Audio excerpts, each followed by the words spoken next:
Welcome to another episode of Exploring the Vintage NFT Space podcast with Zero G. Today, I'm really excited to have with me Rare Pepe, OG artist, collector, dealer, ICQPEPE. Thanks for joining me today. Thank you for having me.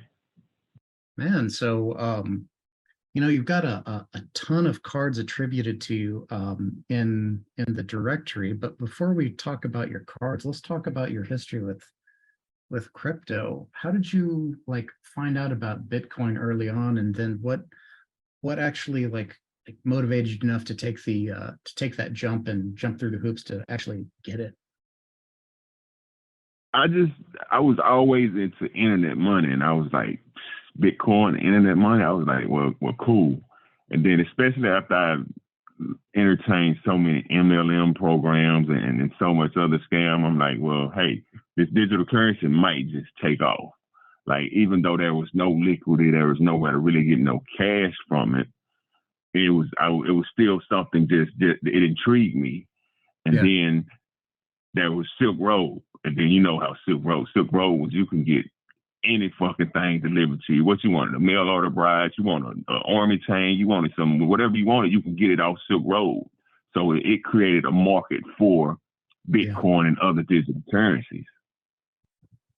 Yeah, it was the first use case, really. I mean, I'm sure like you early on when I was in crypto, like you could talk about the benefits to a lot of other people, but until Silk Road, I never knew someone who actually used it.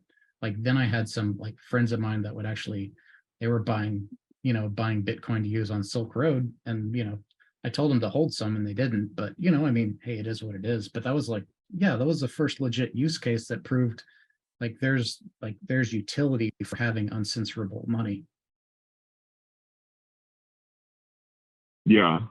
And that's what I really liked about it. Like there was actually utility for it if people would just accept it. Mm-hmm. And they was like, well, how can you get cash for it? I can't pay my bills with it. I can't do this with it. I can't do that with it. And I would attribute it to stock. I'm like, okay, think about Amazon when it was 25 cents. And then when it got up to $3,000. And they was like, yeah, but it's not a scam. I was like, man, look, the stock market is the biggest scam out there. So don't think it's not a scam. Man, yeah, I mean, I know after 2008, I did a deep dive into finance and markets and stuff, and all that stuff. I mean, man, all that stuff is scams, I mean, almost anything centralized can be rug pulled, and you put your trust and faith in a central entity, and all businesses fail. There's no business that's just been up, and haven't failed. Yeah, one thing that I remember learning about is the everyone likes to reference these indexes as kind of like proof that the stock market always goes up, but what they forget is survivorship bias, right? Like in the of the Dow, there's one or two original companies that are still in the Dow. They just keep cycling these companies in and out, after they're no longer hot and they're starting to fail or just aren't relevant anymore, they just pump in a new one. So yeah, man, I totally agree. Yeah, so you got intrigued when you learned about it, and back then you just it was just out of pure interest or potential speculation, you decided to just go ahead and start playing with it. Yeah, just out of pure speculation and interest, because I had missed some of the, like I said, I had missed investing in some of the good stocks at cheap. So I was like, man, why not get in on this early? Yeah, definitely cool. Well, yeah, I mean Silk Road was a game changer. Well, so after you started using, did you dabble in any other alts, or did you just were strictly a Bitcoin guy back then? I was a miner. I burnt up so many fucking laptops mining. You could literally mine fucking Bitcoin with laptops. So I would just get laptops. I go to pawn shops, I get laptops, and I would I burn up laptops mining. I burn up PCs just mining. So I would mine script coins. I would mine Dodge, Litecoin, like any crypto that I could mine with a PC or a laptop, I would do it. That's awesome. Yeah, super cool. Yeah, definitely good times. So, so were you following I mean, it sounds like you were obviously following the new coins back then since you were mining. When did you find out about like the counterparty and the ability to have, these digital assets? I got in counterparty like I barely missed the burn. Like I got in it like a day or two after the burn. Okay. And so I created some assets back then, but I done ran through so many wallets and stuff that I can't find them. And so I just liked the Bitcoin over like any of the other ones. Mm-hmm. And so I just stuck with it. Like I just kept on creating and because I liked it that counterparty gives you the power to create your own assets and you be in control of it. And that's what I liked about counterparty. Yeah, it's definitely the thing that surprised me when I finally got around to using it is it's also really simple to do too. It's not super hard to create an asset and issue tokens or or burns the supply of the tokens, destroy tokens. I mean, it's actually really easy to use and slick. And like I said, you as the creator, the owner, it's what use case and what value you put into the project or you put into your creation. Yeah, for sure. And that's what I like about counterparty is that unlike all these other projects and all the other blockchains, not many of them gives the creator as much power and control as you have with your tokens and your assets on counterparty. For each project that you create and you submit to, you're still in control of your asset. You're still in control of your creation. Yeah, that's a good point. Is that in the ETH scene, it's really common to where you're forced to use these marketplaces, at least up until recently, where they're taking a cut, just to be able to buy and sell. Whereas with counterparty, you can use the DEX and it's strictly all under control. There's no middleman to intermediate the transactions. Yeah, so when you were playing around early on with just creating some assets and whatnot, like when did you like learn about like the crypto art experiments like SOG or Rare Pepe? Oh, I love the SOG, and I'm a collector. Like I collect sports cards and like just coins and stuff, and so digital trading cards, like gaming cards, and like that's what really just got me into it was SOG, and then being on Counterparty and being on DEX, you'll see stuff like people watch trading and see stuff, so you'll dibble and dabble in it just to get some profit, and so. I seen this fucking Pepe cash come through. I'm like, man, what the fuck is this? I'm like, man, let me just put, like, I put like $2 in it, and my $2 went up to like 10. I'm like, hold on, let me put some more in it. I put that 10 back. That 10 turned to 50. I'm like, okay, what's going on here? I'm like, let me take some out. So I took the 50 out. I put 30 back in. It went up to $100. I was like, hold on. I can create it. I can earn this shit instead of just putting my money into it. Like, cause it seems like a fucking scam. Like this PoW pimp on this shit calling itself Pepe Cash. And so that's what really got me into creating Rare Pepes was how could I earn this fucking scam ass coin that I'm seeing wash traded on DEX. Yeah, awesome. Oh, that's fun.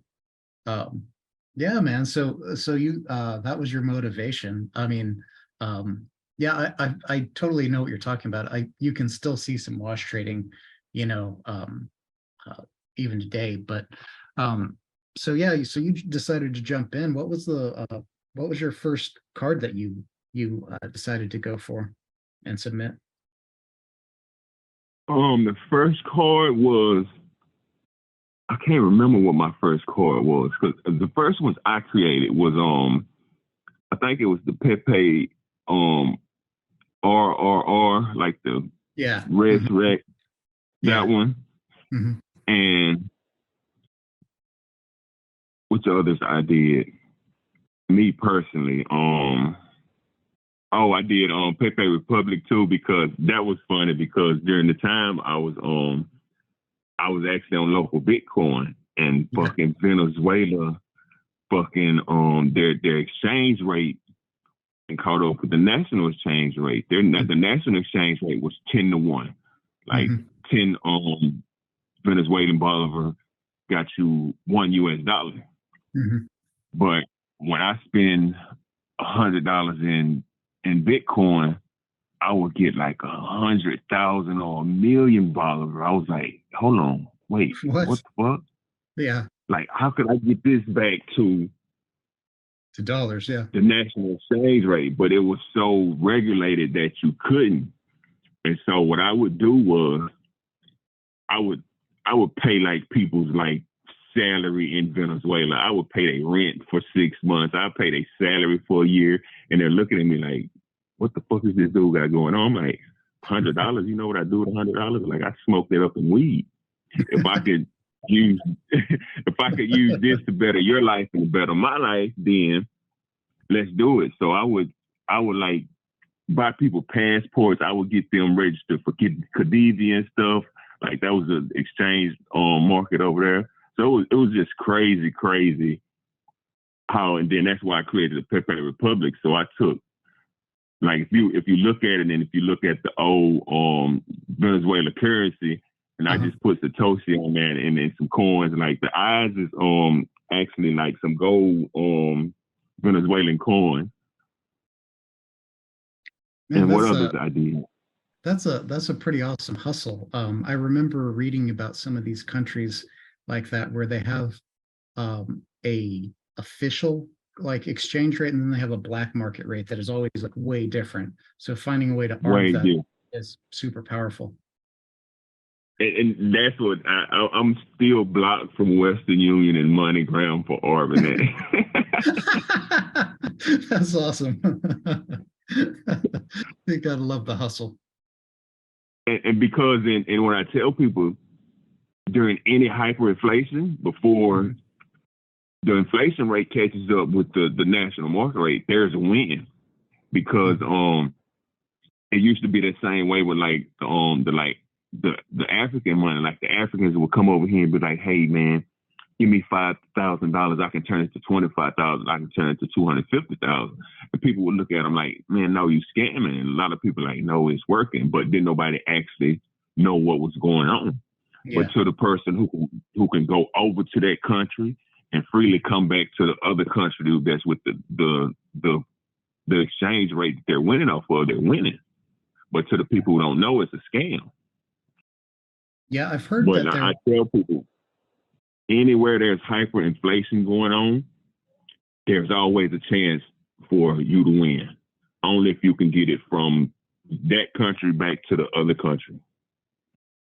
Yeah, I mean, like you said, I've seen that in some of the African countries too, where like the local rate of Bitcoin is like, I remember it was like 3 times what the rest of the world's going rate was, for that reason. Because, to them it's worthwhile because they have to protect themselves from the continuing hyperinflation somehow. So, yeah,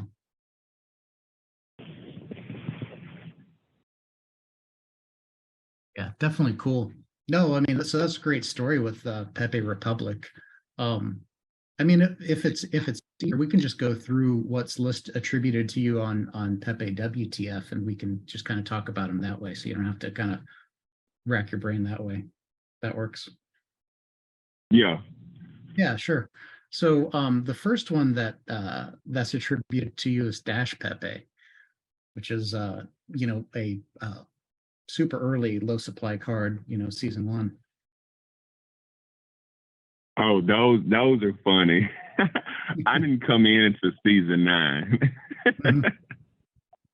So anything attributed to me before season 9 Uh-huh. I actually bought it off of the original creator.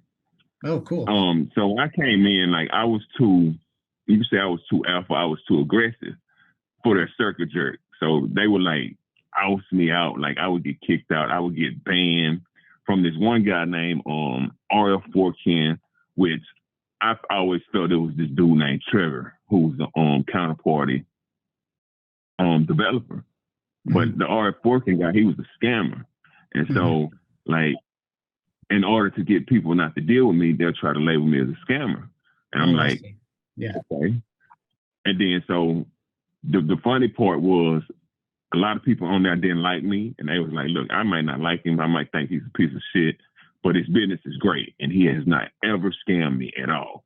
And so everybody who did business with me, they stood up and was like, look, the guy's not a scammer. He might be a piece of shit, but a scammer he's not. And so that would get people to flock to me, people to come buy from me, and also everyone who they did like that before me, they came to me to sell to me. And so that's how I would buy up. I would buy up creations. So I would buy up the asset. I would buy up tokens if you have it. Even if you didn't have no tokens, I would want the asset and the art right. And so that's how I end up getting a lot of stuff attributed to me because I bought up a lot of assets and art rights. Cool. Yeah, I mean, that's really savvy. You know, because I mean, especially a lot of these early cards are super dank that that you're able to get a hold of.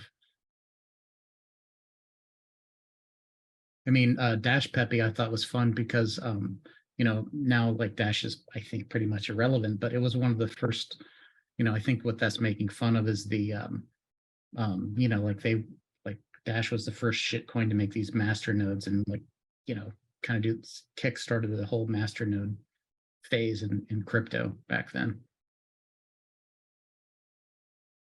Yeah, I forgot who I bought that from. I think it was the same guy who created Peperium and tried to pawn me as a creator of it. Oh, okay. Yeah, so it's like with Dash Pepe and a lot of these other early ones, did you get some of the cards or like were like half and half were just the asset, or how'd that work? No, with Dash, I end up getting just the Dash asset. I don't think I ever could get any Dash Pepe. Okay. Illuminati Pay, I had half of that, and me and Nomadic Nimsy, like me and him, we partnered up on me going to get wallets, and so me and him we would split wallets. Like we had I can't. Most of the stuff he still owns now. Okay. Like Time Pepe, Club Pepe. Oh yeah. Like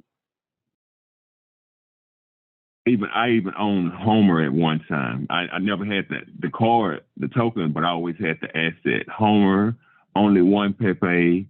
What other 1-in-1s I had? And that's incredible. Oh, my mind's gone blank right now. That's all right. I had Sandwich Pepe. I ended up making a sub asset out from Sandwich Pepe. Lean Pepe. I had Lean Pepe. John. At one line, I think I controlled like. Yeah, John. Yeah, Pepe I ended up super dank. I sold. Yeah, what's his name? Moderat. So he came in like when Moderats had a lot of Litecoin. So when Litecoin hit like $100, he came in and he dumped a lot of his Litecoin profit into Rare Pepes. And so he bought a John Pepe from me, and I transferred him the John asset. So that's how he ended up getting a John Pepe and the John asset. Okay, cool. Yeah, so I mean, there's some other early cards that you were able to get a hold of too, at least for the time, which was like, so in season 1, you also got No Fat Pepe and One of my favorite like early cards. I know it's super simple, but I just really love the looks of it. Gonna try and get it eventually. Is Morpheus Pepe, super dope.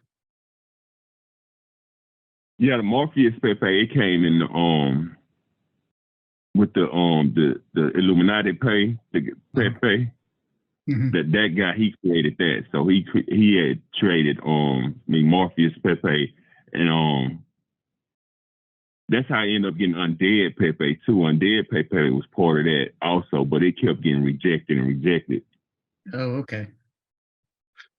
Yeah, I mean, and it looks like Undead Pepe is I mean, we'll get to the Peperium stuff, but it looks like you got that. Did you submit that into the directory yourself?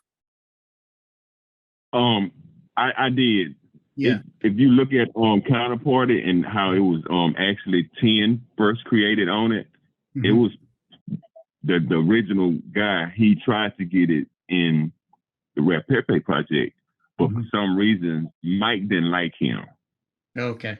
And so, and that's why he just said fuck it, or he went and created. I don't even know who he is now. He might still be in the project, but he ended up selling me his whole wallet. Oh, I see. And so I would try to redo. I tried to redo Undead Pepe, and Mike was like, "Oh, Mike thought I was him because I controlled all the assets." And then I kept on trying to resubmit the Undead Pepe, so it kept getting rejected. I think it got rejected from Rare Pepe like 3 or 4 times, and then I was like, "You know what? Fuck it. I'll submit it to Peperium." And so when we submitted stuff to Peperium, like the guy, he had messed up on the contract, and then he was a douchebag, like all around. And so, but it was like our work just wasn't gonna go to no project that we worked hard for. So we submitted them back. We shadow submitted them back in the Rare Pepe project. Okay. Yeah, and so that's why you put the so that's why it has that text about basically you know, telling him to fuck off, and why it says controversial rare, right? Because it kept getting rejected. Yeah. Hey, look, awesome. Too many people didn't pick up on that. That's great. Yeah, and yeah, I brought that up because you got that in season 35. So I mean, really, just right before the directory closed too. So I mean, right in the nick of time on that one. Yeah, because I didn't think it was gonna make it out in there because it just kept getting rejected from series 1. So it took up until series 35 for it to get up off in there. That's super funny. Yeah, and some of the other early, I'll just kind of go through some of these other early ones that you were able to get a hold of at one point, like OPPEPE, which was one I always liked, an early one. You know, and another one making fun of Dash, which was a sellout Pepe. You know, back in the day, you know, like one of the reasons Dash was kind of picking up and getting some hype is they had this this attractive woman that was going on, I think, YouTube and hyping it. So you know, for a while, I think for a while, I think the price to run a masternode for Dash was over $1 million when it really was pumping. So, you know, some cats made a bunch off that. So yeah, it was crazy. And then what they was paying her, the promo was crazy. Oh, I bet she was making bank. Look, I think I have a picture. Her name is Amanda something. Like she had ended up like going crazy and ended up being in a crazy home and stuff. Like she still looking good though. No way. She actually just like lost her mind and oh man. I was I'll have to look that up later. I was telling someone recently that you remember the you know, BitConnect and Carlos Matos, that famous you know, that famous clip of him at that. You know, it's so funny. I at the time I was joking to coworkers. I was like, man, this is the biggest scam in the world. And I was showing them that clip before it, like, because it blew, like it imploded like 2 weeks after or 3 weeks after or whatever it was. But so like a year or two after that imploded, I went ahead and I looked him up online, and he went from BitConnect and like losing a shirt on that. Then he jumped, his next thing he jumped into was Herbalife. I'm sure he got wrecked there too. Yeah, that was crazy. Yeah, definitely good times. Yeah, and then you got some of the other early ones that you got a hold of for looks like Repo Pepe, which is one that I hardly ever see for sale. So I don't know if most of the supply is lost on that one or not. But Which one was it? Repo Pepe. Oh yeah. Is it even selling now? I used to have a bunch of them. It looks like there's two on the market right now. So I mean, yeah, I just hardly ever see it for sale. Sometimes you just don't see it. So and you already mentioned Sandwich Pepe and you it looks like you've got Zika Pepe, um, JW Pepe, and then Lean Pepe, Yeah. which is super cool. What's the reference on that though? Like I wasn't into hip hop or whatever back then. Like what's that the Lean Pepe a reference to? What's his name? I forgot the guy that he had, but all of those came from the Peperium developers. Okay. Okay. And So yeah, I didn't create them. He yeah, actually so created them. I yeah, bought yeah. up all the like when I say I bought up everything he created and everything he owned. Like he had a Just gambling habit. Like he had a massive gambling habit, and so I oh, would okay. fund his game because everything he created actually was some good shit. Like turned out to be some good shit. So I was like, well, okay. Like, so I would bird feed him on his gambling habits because I was buying his stuff from him. Mhm. But yeah, that's funny there because once he sold me all this stuff, then he wanted to fork and go to Peperium. Mhm. But once he found out, like, well, oh shit, I don't control everything no more. I sold everything to him. So let me act like it's his project. And so that's why I was like, Peperium was always my project. I was like, well, okay, hey, if y'all think it's my project, y'all think it's my project. But when I went over there, he didn't want me to be part of the project. He just wanted to use me to fork the Pepes. And I was like, Oh, no, okay. you're not gonna do that. Like, Yeah. He if just this wanted to hustle project gonna you go on, to yeah, reissue the cards. I see. yes. And so I was like, if it's gonna go on, you're gonna have to like do other Pepes, but you're not gonna fork these. Yeah. And so he kind of like he didn't want to deal with me, and that's why he didn't put none of my cards in like the first series. And so I was I like, see. okay, dude, you just a douchebag. But no, you can't use none of my cards, even though you created them. I own them, and you sold me all the cards and full rights to it. So fuck off. Jeez. Yeah, well let's cover the rest of your cards and then let's talk about the Peperium because that's something I'd like to hear more about for sure. Um, so you got a hold of as part of your deals, you got Pepe Anon. It looks like Yuki Pepe is that's season 9. Was that one that you created? Um, no, I didn't start creating. My creations didn't come in until series 9, and so Yeah. a lot of them, like when he just transferred me everything Mm-hmm. in his wallet, Mm-hmm. he transferred me asset ownership and stuff. So a lot Okay. of them, I didn't have no tokens during the time. Okay. Sure. So what I would do was since I own the asset and full rights to it, I would go and I'll buy some of the tokens and see how Mm-hmm. many tokens I could get with it. Oh, sure. That makes sense. Um, yeah. So we talked about Pepe RR, which is that recycle one, right? So and we talked about Pepe Republic. And so did you commission ICQPEPE or did you create that yourself? Um, I commissioned some of it and then some of it I did. Okay. Like everything was all of my Pepes, they're my ideas, but Hmm. other artists would draw them. Sure. And I would use Fever mostly because that was like the cheapest place to get like some good art. Yeah. So I would go to Fever and hire artists like this to bring my ideas to life. Sure. Yeah, and did you just kind of And like tell them what you just told them what you wanted and maybe like a rough sketch and just let them, do their thing? yeah, I would tell them exactly what I wanted and how I wanted and stuff. Okay. Yeah, that's cool. Well, it's cool to have your to have your namesake in the OG directory. So that's definitely awesome. And then your what is that? I don't know how to pronounce it. Revolutionaire. Is that one that you? All right.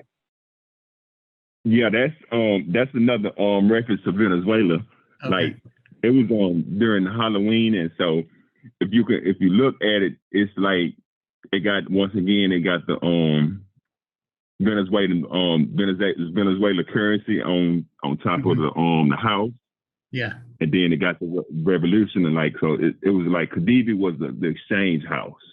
Okay. And so the soldier was coming up out of the exchange house, but we was also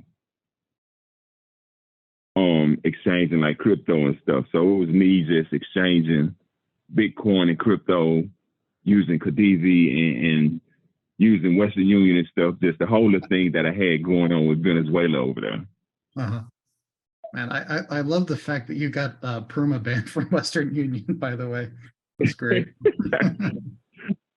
Hey, it was fun. I was like, what? And then so the people they started getting in trouble too. And they was like, man, I'm getting in trouble with the government over here, like whatever you got going on. Yeah, it's funny, like you're saying, in all these hyperinflations, the other thing they always try and do is they try and keep control of it, but it never works, right? I mean, it always blows up. So yeah, makes sense. Makes sense that they'd try and, government would try and, chastise them or whatever.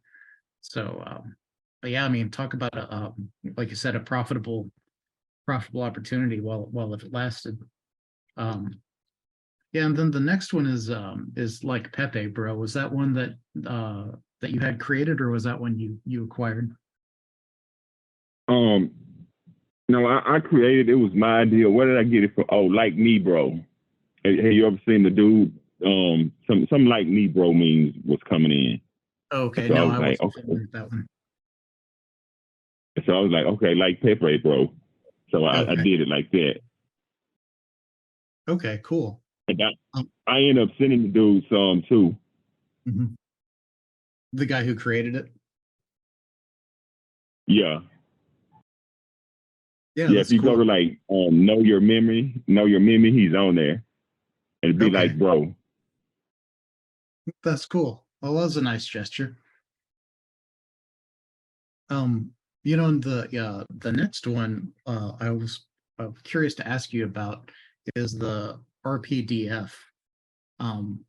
Like, what's that one about, and what's the text mean on that one? It's greed. It's a in French is do not underestimate the greed of the next. and so it's if you look at it, is every character represents somebody in the Rare Pepe community. So you have me, ICQPEPE, and then you have like everyone who created a certain Pepe, they're off in there. And so the RPDF is the Rare Pepe Directory Foundation.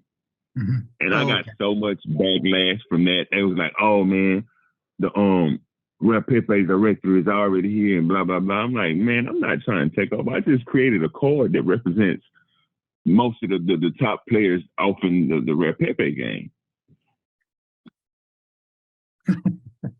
People are getting pretty salty about that. Yeah, they was getting salty, and then because I was like, man, all of y'all here with this copy pastery shit, where's the like originality at? Where's the like real art? So when I come in like with the commission and like good art, it kind of changed the game up. If you see how the directory and how everything changed from just copy and pasting bullshit memes that's already on internet to actual art, Mm-hmm.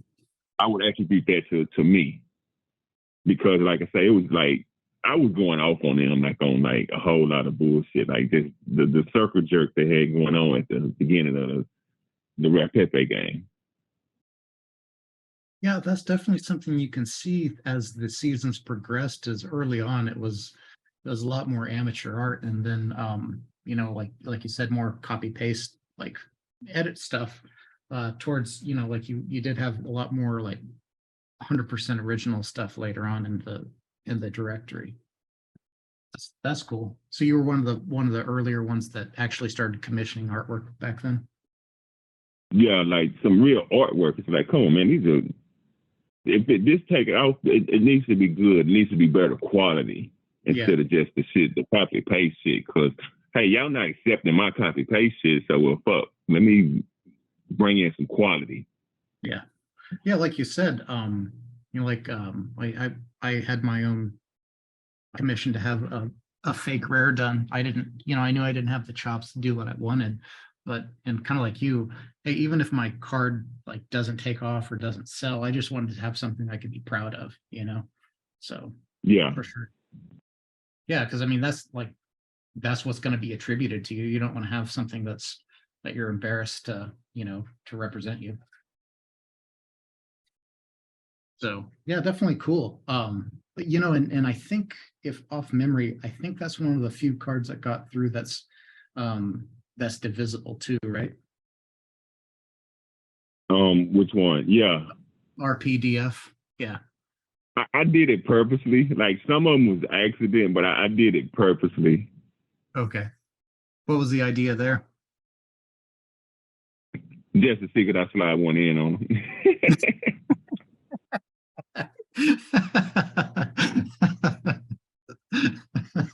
And it actually worked too. Oh, that's funny.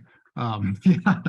Well, like you said, every now and then I come across a card that got through, and so that's one of them. I think it's actually kind of cool to see. There's less than, I'm guessing, less than 20 that made it into the directory that were divisible. So that's cool that yours is one of them that made it. Um, and so Pepe Lu is the next to your cards. What's the story with that? Shut the fuck up and keep on walking. Oh, I get it. Yeah, with the middle fingers for the spike, I get it. Yeah, it's like just shut the fuck up and keep on walking. It was like because Pepe was getting like so much like backlash and so much bullshit. It was like, man, look, fuck it, Pepe Lu, man, shut the fuck up and keep on walking. That's awesome. Yeah, that makes sense. Yeah, and your next one is Pepe House, which is kind of like a play on, I think, what's that old TV show? Like, I don't know. House. Yeah, okay, yeah. That's actually come from the Peperium dev. Like that was another one of his choices. Okay. Well, that makes sense because the quality between the Pepe House and yeah, completely different, you know. So it makes sense. And the next one is the Pepe Unconfirmed. Oh, those come from it was this guy named Tao Tower. Like I bought up his creations too, and we think that was the Peperium dev or somebody that was close to them because if you look off in Peperium, we got that Tao Rare. That was actually rejected by the dev, by Peperium dev, because it was spin off and making a market of Tao. So why would you take offense to anything we saying about Tao unless it's you? Yeah, and so he was taking offense. Which yeah, and we'll cover that in a bit. That failed submission is pretty freaking awesome. The Tao Rare. So yeah, eventually I'll try and get a hold of one of those too. It's pretty sick. And so the next card that's attributed to you is the Star-Lord Keck. Is that that you actually had created? Yeah, that was another from Tao. So it was Star-Lord Keck, Pep Unconfirmed, Super Pepe, Super Pep, and what else? Chanju, or Um, I don't know how you pronounce what's, that. It's oh, like Dire deer. Sanchu.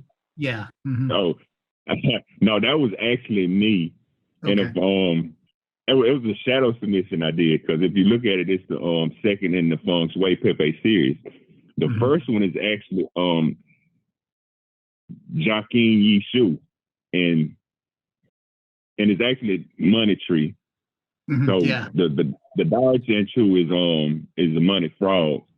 Hmm. The Joaquin Yi Shu is the money tree, but the I see. Yi in it means one. So I was shadow submitting, but I was putting in like hidden gems to, if you know, you know. Hmm. And so Joaquin Yishu was actually the first one in my Feng Shui series, and then Dire Chanchu was the second one in my Feng Shui series. Oh, definitely cool. Yeah, I never knew what that Oh, I meant. So. actually created that one. So yeah, I created Joaquin Yishu. And then you have Pepe Lu, um, which I'm assuming you had commissioned out. What's the story with that one? Oh, that comes from, so like Pepe Bro, Pepe Lu, Pepe Lu X, Mhm. Yeah, Pepe Lu X. Revolutionar, Yeah. Revolutionar, and Whoa Pepe, and which one else? Those come from an artist called Skin Cube. Like, also, I had him put his name on there too. He's like, "You want Okay. my name on there?" I'm like, "Yeah, man, go put your name on there so people know you did it." Hmm. So he was a nice, like, sick artist. Like, he created like all of his art was like horror. Yeah. And his name is at Skin Cube on Twitter. Okay. Cool. Yeah. What was the idea with the Pepe Lu X? I mean, I understand that the idea with the Pepe Lu was this just a another play on that. Yeah, it was just another spin-off. I actually got another one too called Pepe Lu XL, and it's just another design on the shoes. But Okay. this one has different crypto designs on the shoe. I gotta find that artwork though. Oh, that sounds cool. Yeah. And so the next one that's attributed to you is the My Lady Pepe. Like, is that one that you picked up? Yeah, I bought that from there was this creator that came in. She was from Africa. And so Mhm. she was creating to, like, her and her brother, like, something had happened to where she was taking care of her little brother. And Mhm. so I had bought up like a lot of her creations. Me and Crypto Chainer, like, we would buy up her stuff. Oh, cool. Oh, that's, I mean, that's nice. It helped. I'm sure that helped her out in her circumstance. So, everyone wins there. Yeah. And yeah, and the last one is like we already talked about the undead Pepe, which I mean, this is a good segue to go to talk more about the Peperium stuff. But that actually, is that the only card in Peperium that was both in the official directory and in um, Peperium? No, Pepe Realm also. Okay, yeah, yeah, I've seen that one. Yeah, for sure. Yeah, so So so so Peperium Classic is Pepe Realm in in Rare Pepe. yeah, and so how did you hear about the learn about Peperium when that was getting started? So for people that are tuning in, so like normally we're talking about Rare Pepe and fake rares, but so back in early Ethereum, like in 2017, there was a Ethereum Pepe project. So like how did you learn about that at the time, and who were the big players at the time, if you know? I was actually at the forefront of it because, Hmm. like I say, it was deemed my project, Hmm. and but like I said, he wanted to fork all of the Rare Pepes that he created, but he Hmm. couldn't because I owned them. And so once I just got the project to creating its own unique stuff, like, he really didn't need me as part of it anymore. And so, like, everybody who submitted, like, it was some key players in the Rare Pepe Mhm. project who actually created for Peperium, but they didn't want to associate with it Okay. for whatever reason because of the backlash it was getting. Oh, y'all trying to fork Rare Pepes on Ethereum blockchain. Well, we have that right to do so because we own our creations, we own our art. Yeah. So however, whatever we want to do with it, we can do that. So were they And submitting so under? that kind of like. So were they submitting under a alias in order to like reduce the backlash? What were they doing? Nobody knows but the Peperium dev. Okay. And nobody actually want to say that, hey, I created these. Okay. And like, Because so there was a couple me and artists. Obi, we found some of the creators and they tried to derail us on this and on that. I said, hey man, come on, cut it out now. I already know what not and what's on it. Yeah, but it's like a lot of them, they're still down on it. Well, that's interesting. I mean, there were a couple cards that just from the style I knew. So there was that series of cards that are they're really high quality, like with a small animation. I forget the name off the top of my head of the artist, but that are really hard to get on in Rare Pepe. But I definitely see that see one like his style is definitely one of the cards that was in the Peperium. But yeah, that's kind of not surprising that they would try and distance themselves because there's kind of like a you know, and I guess it's slowly starting to change now, but there's always been kind of a you know, reluctance to embrace Ethereum for at least from the Rare Pepe community and to an extent the fake rare community. So yeah, because they didn't actually, they thought it was a fork of the project. They thought that all the Peperium Pepes was fork Rare Pepes because the placeholder website he had was every asset that he had created on Rare Pepe. That's what he had on the front page of the Peperium website. oh, that makes sense. So that's what they thought that, okay, that's what was going on. Yeah, ICQPEPE, he's part of it and he's forking it because to those who knew, they knew that I own these assets. They knew that I own the art rights. So they thought that I was forking the project. So that made them not like me even more. But like, it was just hilarious and funny because I knew and the ones who knew, they knew. Yeah. Yeah, interesting. Yeah, I just looked it up, and the guy who was that I was thinking of that with those cards is Memento. Was the guy that yeah, Memento. Yeah, I couldn't think of his name. I wonder what happened to him. Like I was real cool with him, but I lost my original Telegram because you know what, after during the time I went inactive for like a year, and I didn't come back in time, and then I lost that chat. But I wonder what happened to him because I ain't seen like kind of copies of his style, but I ain't seen like his style or seen anybody to say, hey, I'm him.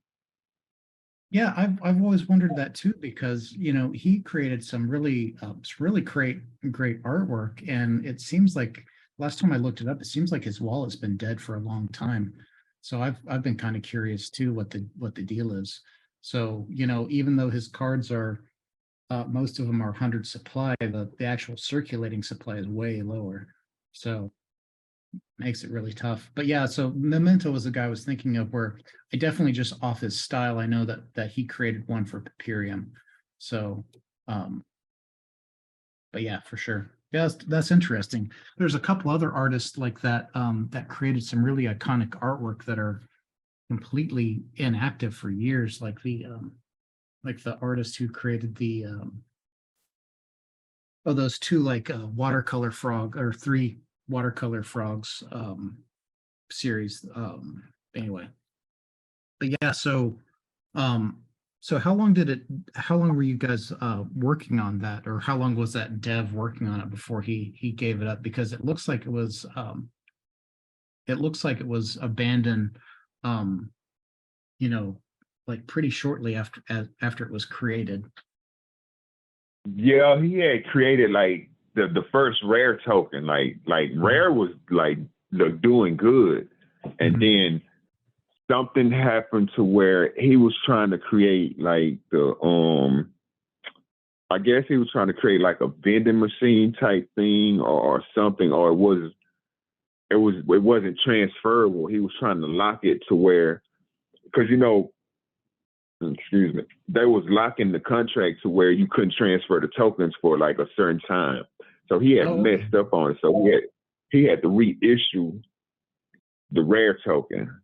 And so then it went from that to Archetype. So I think he had ended up selling out to someone. Okay. So that was a lot of inside stuff that he had going on. But eventually, once again, his gambling habit took over, and I ended up buying the majority of the Peperium stuff that he had left. Oh, okay. No, I didn't know. So you bought most of the Peperium assets that he had. Yeah, I bought all this shit. Like he actually created some good shit.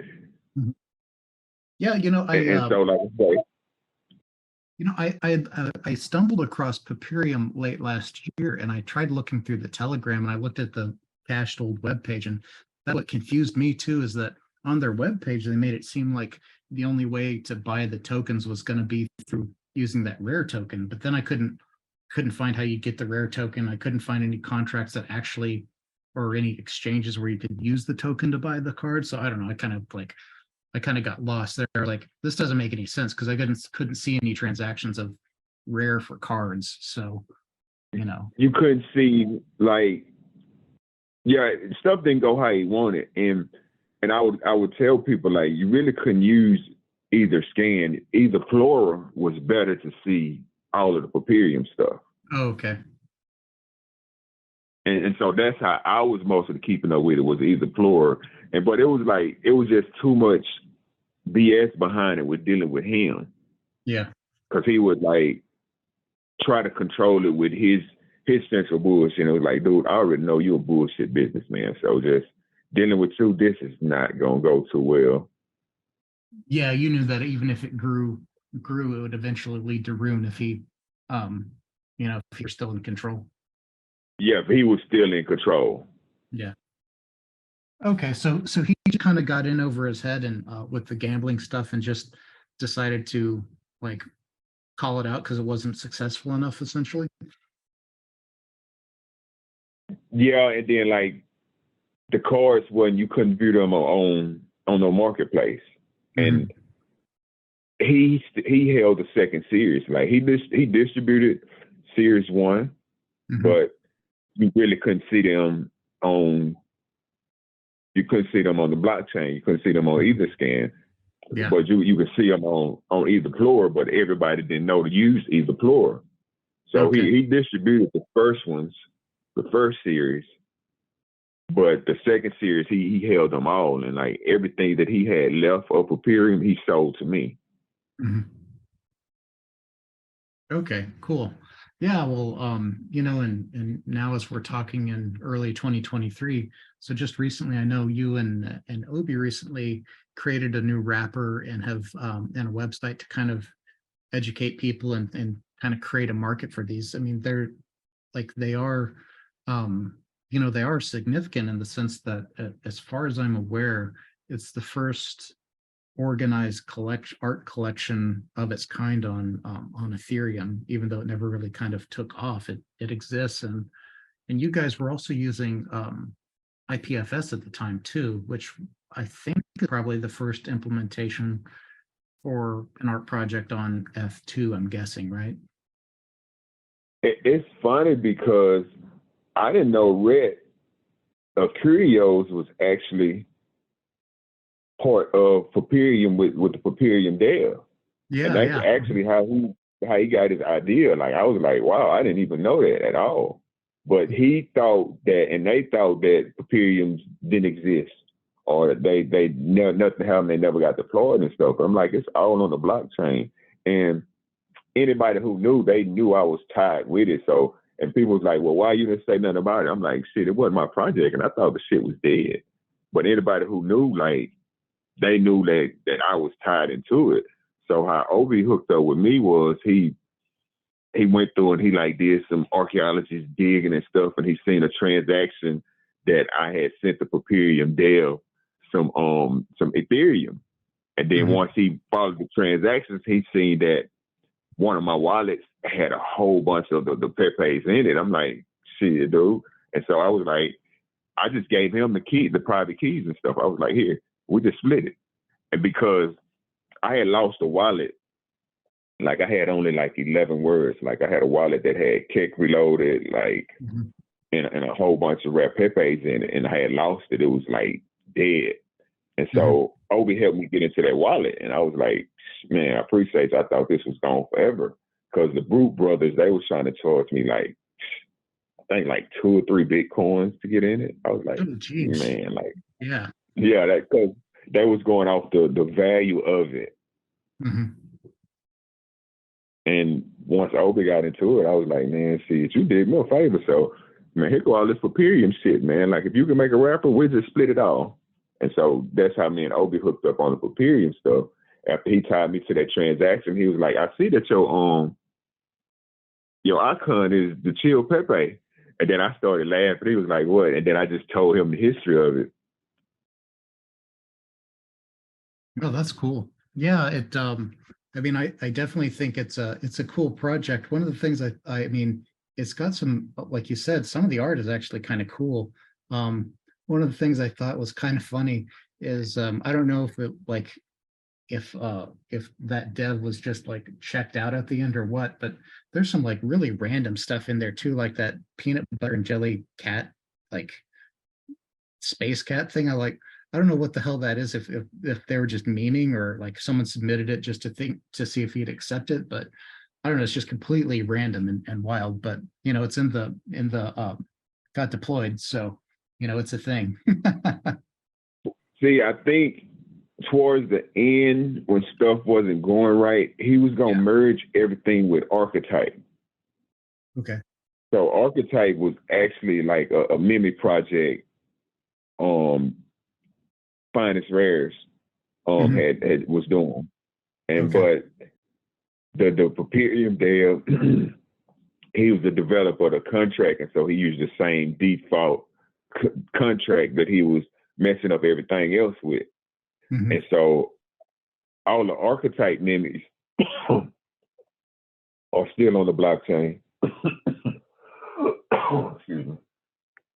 But with Archetype, the creator was actually in control because Finest Rares had created a mobile dApp that you can create and issue memes from your phone, and so they was actually going to your own wallet. Oh, cool. So all the Archetype memes are actually distributed to the creators. Yeah, more like the traditional OG like Rare Pepes where so with this, so with the Peperium, so you would submit the art to him and then he would mint it himself. Yeah, he would mint it and send it to the creators. I see. And but he didn't do that on the second series. And so they was merging it together with Archetype. Okay.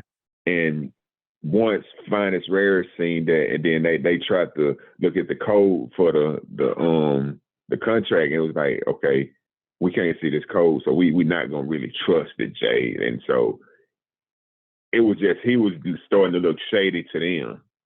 And so that Archetype stuff didn't go too far either.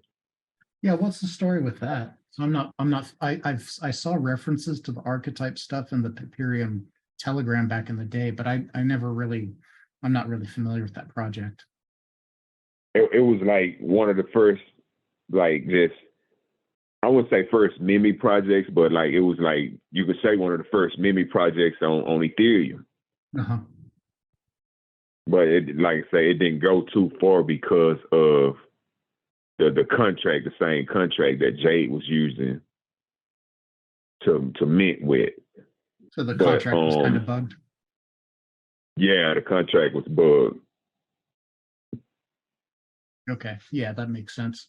Well, I mean, you know, the Peperium stuff is really interesting and cool for a couple of reasons. I mean, one, like, it's very early in for Ethereum art. And, it's also like now, I think with the contracts that some of them have been locked down now, where there's some one of ones and some relatively low supply early artwork for Ethereum that's in this collection. So I don't know, just as a, even if you don't like the art, just historically, I think it's definitely interesting in Ethereum history for sure. Yeah, historically, you can't take it away. You can't take it off the blockchain. You can't erase it. Like Yeah. it's there. Yeah. And I don't know why it's not locked, but like a lot of the stuff wasn't locked because the second series wasn't locked either. But once I didn't know that I had control of it like that until Obi told me. Like he was like, dude, like you own the contracts and that. So once I transferred it all to him, I'm like, fuck it, lock it. Yeah. Like even when I had we had that was like 100,000 of the Peperium Classic issue, and it was on a 1,000 Pepe Pepe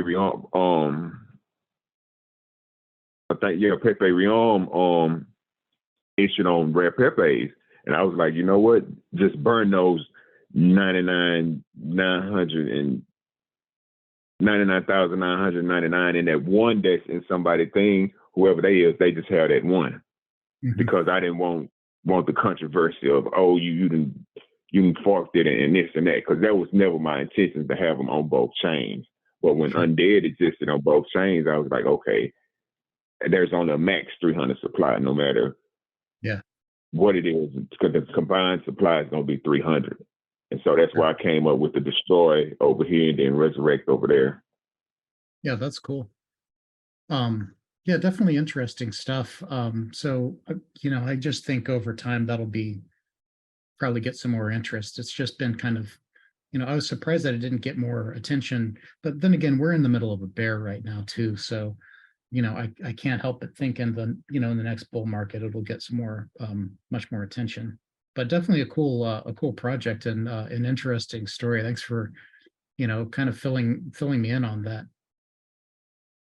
Yeah, it got some attention, like they was looking for it, but once they couldn't find it, they washed it off like that. It didn't exist. Yeah. And so that's why Curios ran with, we was the first one to use IPFS and blah, blah, blah. It was like, come on, Red, you knew you was part of this. You knew it existed. Why would you wash it off? And that's what had me looking like, okay, well, you can't take it off the blockchain. It's there. Yeah. Yeah. I mean, and, luckily you guys were able to save most of and find the original images for most of them too, which, again, with IPFS, like, unless you yourself are pinning that and hosting it, then there's no guarantee that some of these images won't be lost. And, so it's really cool that most of those were able to be recovered because, again, this wasn't a super popular project back then. So it makes sense that a couple of them were lost, at least the one that matches the hash. So, but definitely a cool part of Ethereum history. So yeah, definitely good times. Well, I'm glad that you were able to kind of salvage something out of the you were able to get those assets, as when the developer kind of lost it there at the end. So yeah, definitely good times. I mean, we've seen kind of a really wild cycle here with NFTs and with Pepe. So now we're here in 2023, and like fake rares are in the 13th or 14th season, and now we've got some Ethereum Pepe projects too. So it's going to be interesting to see what happens in the future. With I have to imagine that at least with the fake rares and the OG rares, they're I can't see how they don't become more popular as as long as vintage NFTs become more popular as well, which I personally think that's pretty likely, but no one knows for sure. But is there anything that you're kind of looking, like any trends or any other project that you're looking at right now, or any plans for the future of the NFT space? No, right now I just look here and there because I'm tired of all the rug pulls and the Pepe oversaturation, and like even with the wash trading with the punks and the apes and stuff, it's just the space is it's getting like oversaturated with BS. But I tell people anywhere there's like a lot of power and a lot of value, you're gonna get your scams, your scums, and it's part of crypto. Yeah. And so Oh, yeah. we just have to be smart traders and a little bit smart investors and try not to get caught up in the FOMO. Yeah, I mean, I agree. I mean, that's one reason I've focused early on the on strictly vintage stuff is that, you know, I know that I don't know the names of them, but I know that a lot of these new projects that come out of the gate on Ethereum, you can just tell that they've got it down to a science. There's organized groups where they're doing the essentially like organized pump and dumps for these ETH projects, where they're creating the FOMO, creating the hype, and, you know, getting them to mint out, and then basically they rug pull and move on to the next one. You know, and we've seen like there have been people that have been caught doing that. So I don't know, there's scams abound. Like, it's, at least with the vintage stuff, you know exactly what you're getting and you're not dependent on a dev, right? Like with the Peperium stuff, like, hey, we know that the dev, you know, basically rugged the project and ducked out, but I mean, that doesn't matter anymore now, right? Because we don't expect anything from the devs to deliver. That's what I think is interesting, is like with a lot of these modern collections, you know, they are centralized in the sense that if the developer rugs or walks away, then a lot of the value for these projects goes away because the art isn't really that great, and they're kind of counting on the developer to continue to deliver value, you know. So I think that's a big risk and for the new stuff. Yeah, if the new stuff like doesn't have no utility, but if they just some good collectibles, then hey, there's some good crypto collectibles. But it's like it's the market is making it easier for anybody just to come in and do anything with. Now it's good because it gives a creator or anyone a way for to make some income. But just coming in and doing some crypto grab or just to grab you something real quick and just going on to the next thing, it's like that's getting tiresome. Yeah, you know, and I think over time is that essentially we're just going to see, well, that's one of the reasons I think over time we're going to see more people that remain gravitate towards some of the older projects, is that, like, you know, you can't get rugged on an old project. Like, if there's no expectation for the devs or the founders or whatever, you know, like, that's one thing I think is interesting to watch with Yuga Labs and Bored Apes, as a, like, they're the biggest in the space probably still, but just because there's this expectation, they have these roadmaps and they're supposed to deliver all this stuff. Well, that's a big risk that, you know, if, like, even if they deliver, but it's lame, like we saw that a lot in those old ICOs, you know, like, hey, even if they technically meet what they promised on their roadmap, if it's super lame and no one uses it and it's terrible, then, you know, again, the project's going to crater. So I think there's a lot of risk in the, like with Bored Apes and some of these other higher profile projects for that reason too. Yeah, those like I stayed away. I tried to get in, but it was like, man, that's just ridiculous money. Like, you know what I can do with that type of money?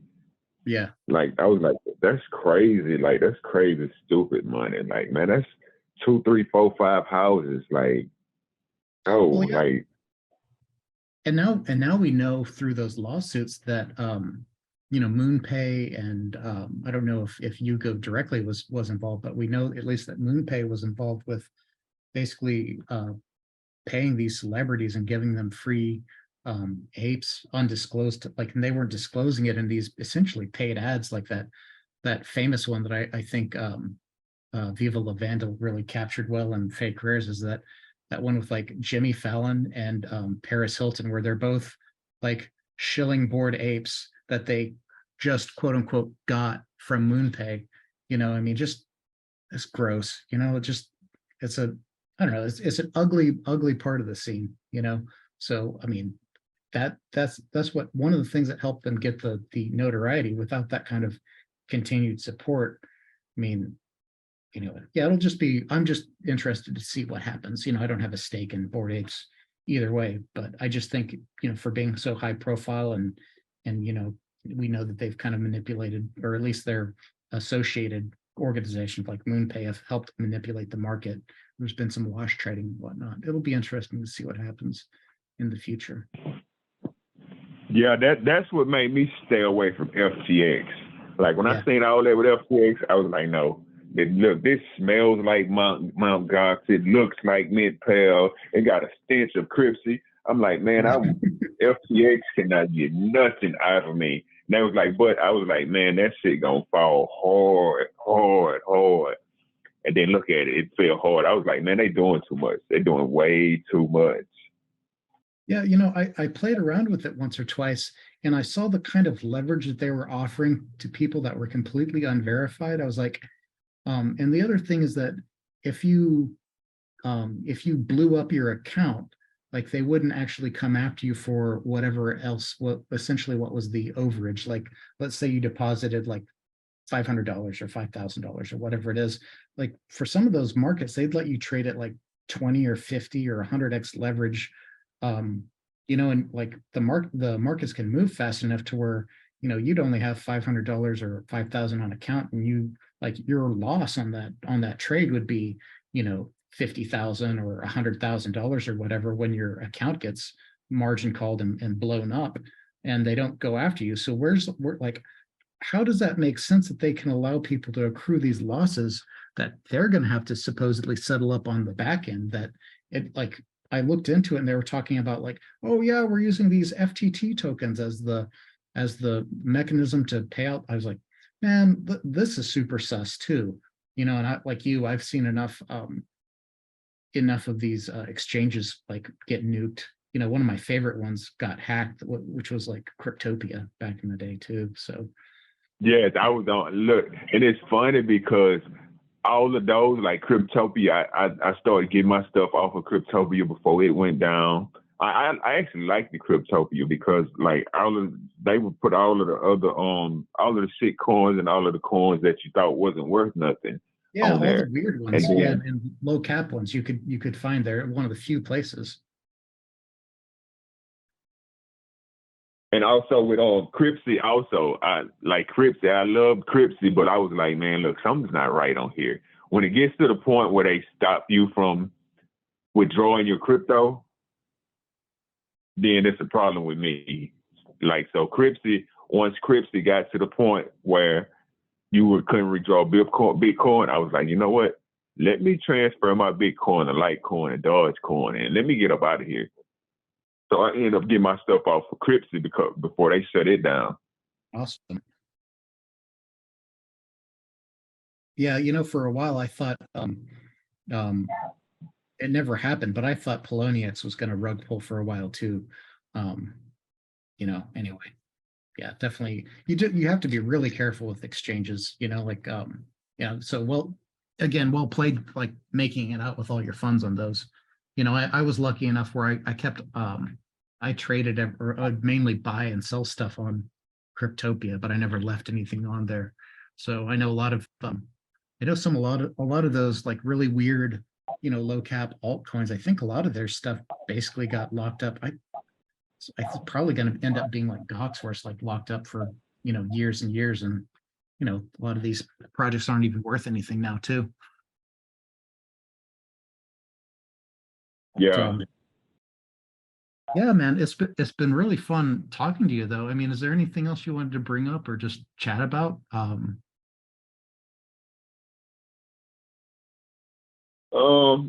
not really. What about do you ever catch any of the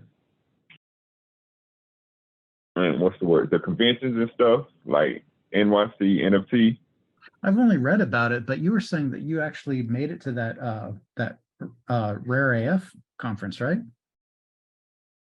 Yeah, I've caught like a couple of them.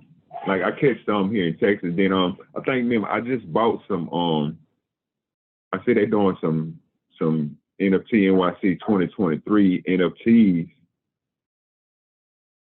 So I just bought a couple of them.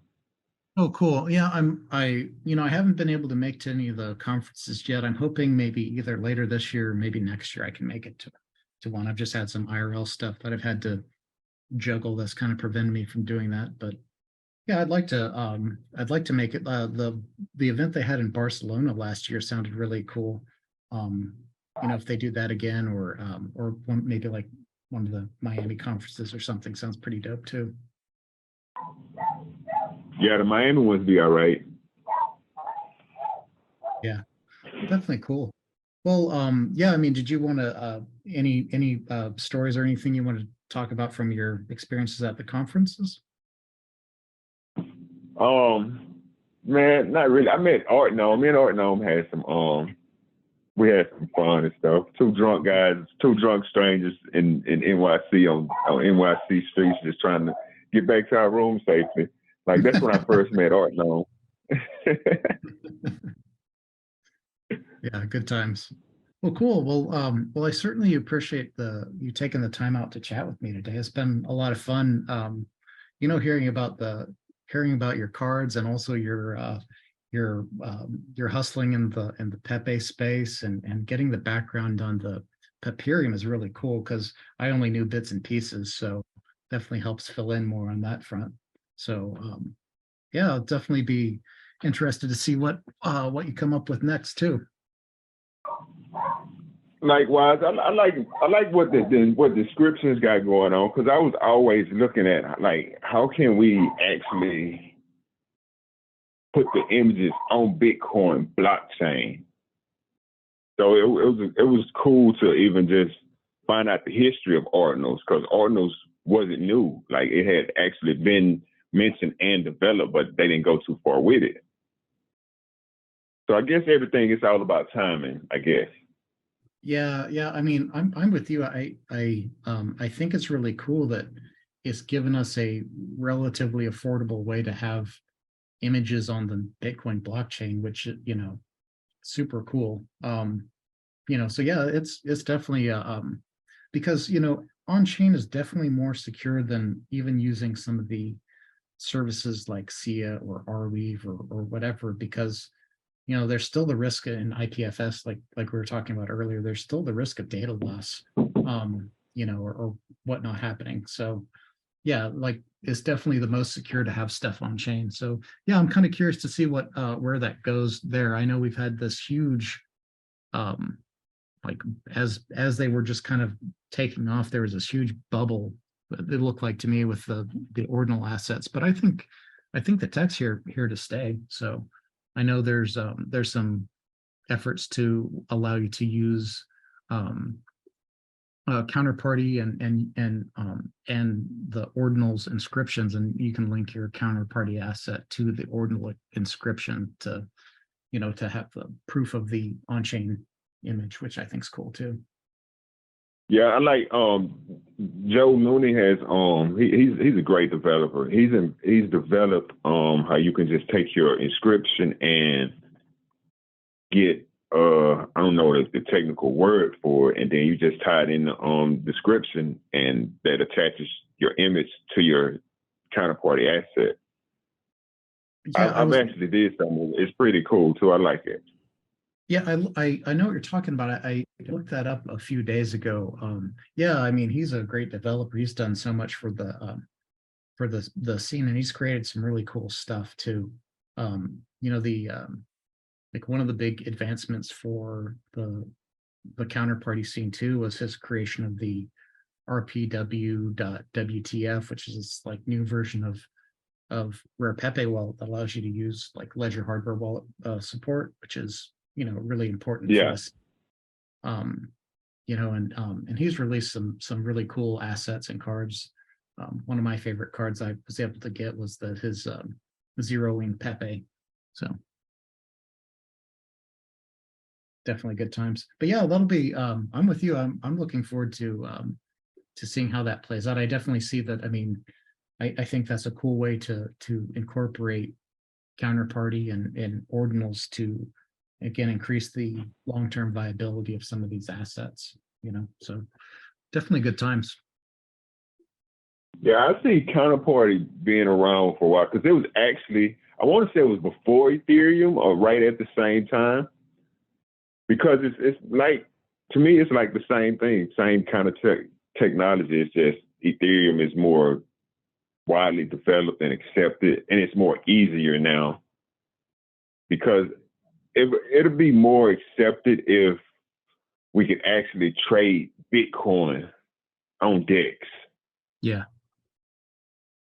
Yeah, for sure. I mean, that's one thing with trading with XCP is, you know, it's not the same as using Bitcoin for sure. And you know, and XCP is kind of volatile in price too, where you know, that's one advantage that I guess Ethereum does have is most of the trading happens in the native token, you know. But I think there might be some advancements coming in the future for counterparty that would allow some more sophisticated options. So we'll have to keep our ears to the ground on that. Yeah, and shout out to J-Dog. I know he's doing some great work on the counterparty scene too. Yeah, he's like a one-man band. Yeah, I don't know where we'd be without him and Joe. So yeah, big props. Yeah, him and Joe, and then RIP to the great Venezuelan developer also. Oh, John Villar. Yeah, John. Yeah, I mean, yeah, I would have loved to pick his brain and hear his stories because yeah, I know he was a big influence in the Pepe scene, created a ton of cards and sounds like an all-around great dude. So yeah, his brother, it's crazy. Him and his brother, they look just alike, and his brother's actually steady developing the Rare Pepe game. So I'm looking forward to the Rare Pepe game coming out. yeah, As that's long still as going to the be active, is that they're actively developing it? Yes, they're actively developing it. So Way. the Bitcoin Rare Pepes should actually increase more in value because there's active development. And once this game come out, I think it's going to give it more of a boost. And it's going to really separate it from all these other saturated Pepe projects. Well, I think the thing that to me, like when you go back and you look through the directory and we talk about some of these cards and assets, I mean, one thing that sets Rare Pepes apart, like even from like other projects that I love, like SOG, is that again, like the artist had complete control, other than basically the token burn of you know, a nominal amount of Pepe cash just as an anti-spam measure. Like there was no restriction on the artist's control of their art. Like in your case, you could buy the art, like the asset rights and the art and the tokens, or you know, it's a completely different vibe when you have when you lose that, and when you have, like, I don't know, more sophisticated financial systems. So I think that's one of the things that one of the things that makes the vibe of OG Rare Pepes and fake rares too, you know, special versus some of these more sophisticated, like, I don't know, other projects that are coming out. I mean, but we'll see. I mean, you know, art will make the quality of the art and the liquidity in the scene will, I mean, we'll see what happens. So, I mean, one thing is we've seen though is that Ethereum has, at least recently, has a ton more liquidity. So there's theoretically, you know, we could see those projects might point more people to, like, people to want to learn more and eventually find their way back to fakes and OG rares. So, yeah, I mean, we'll see.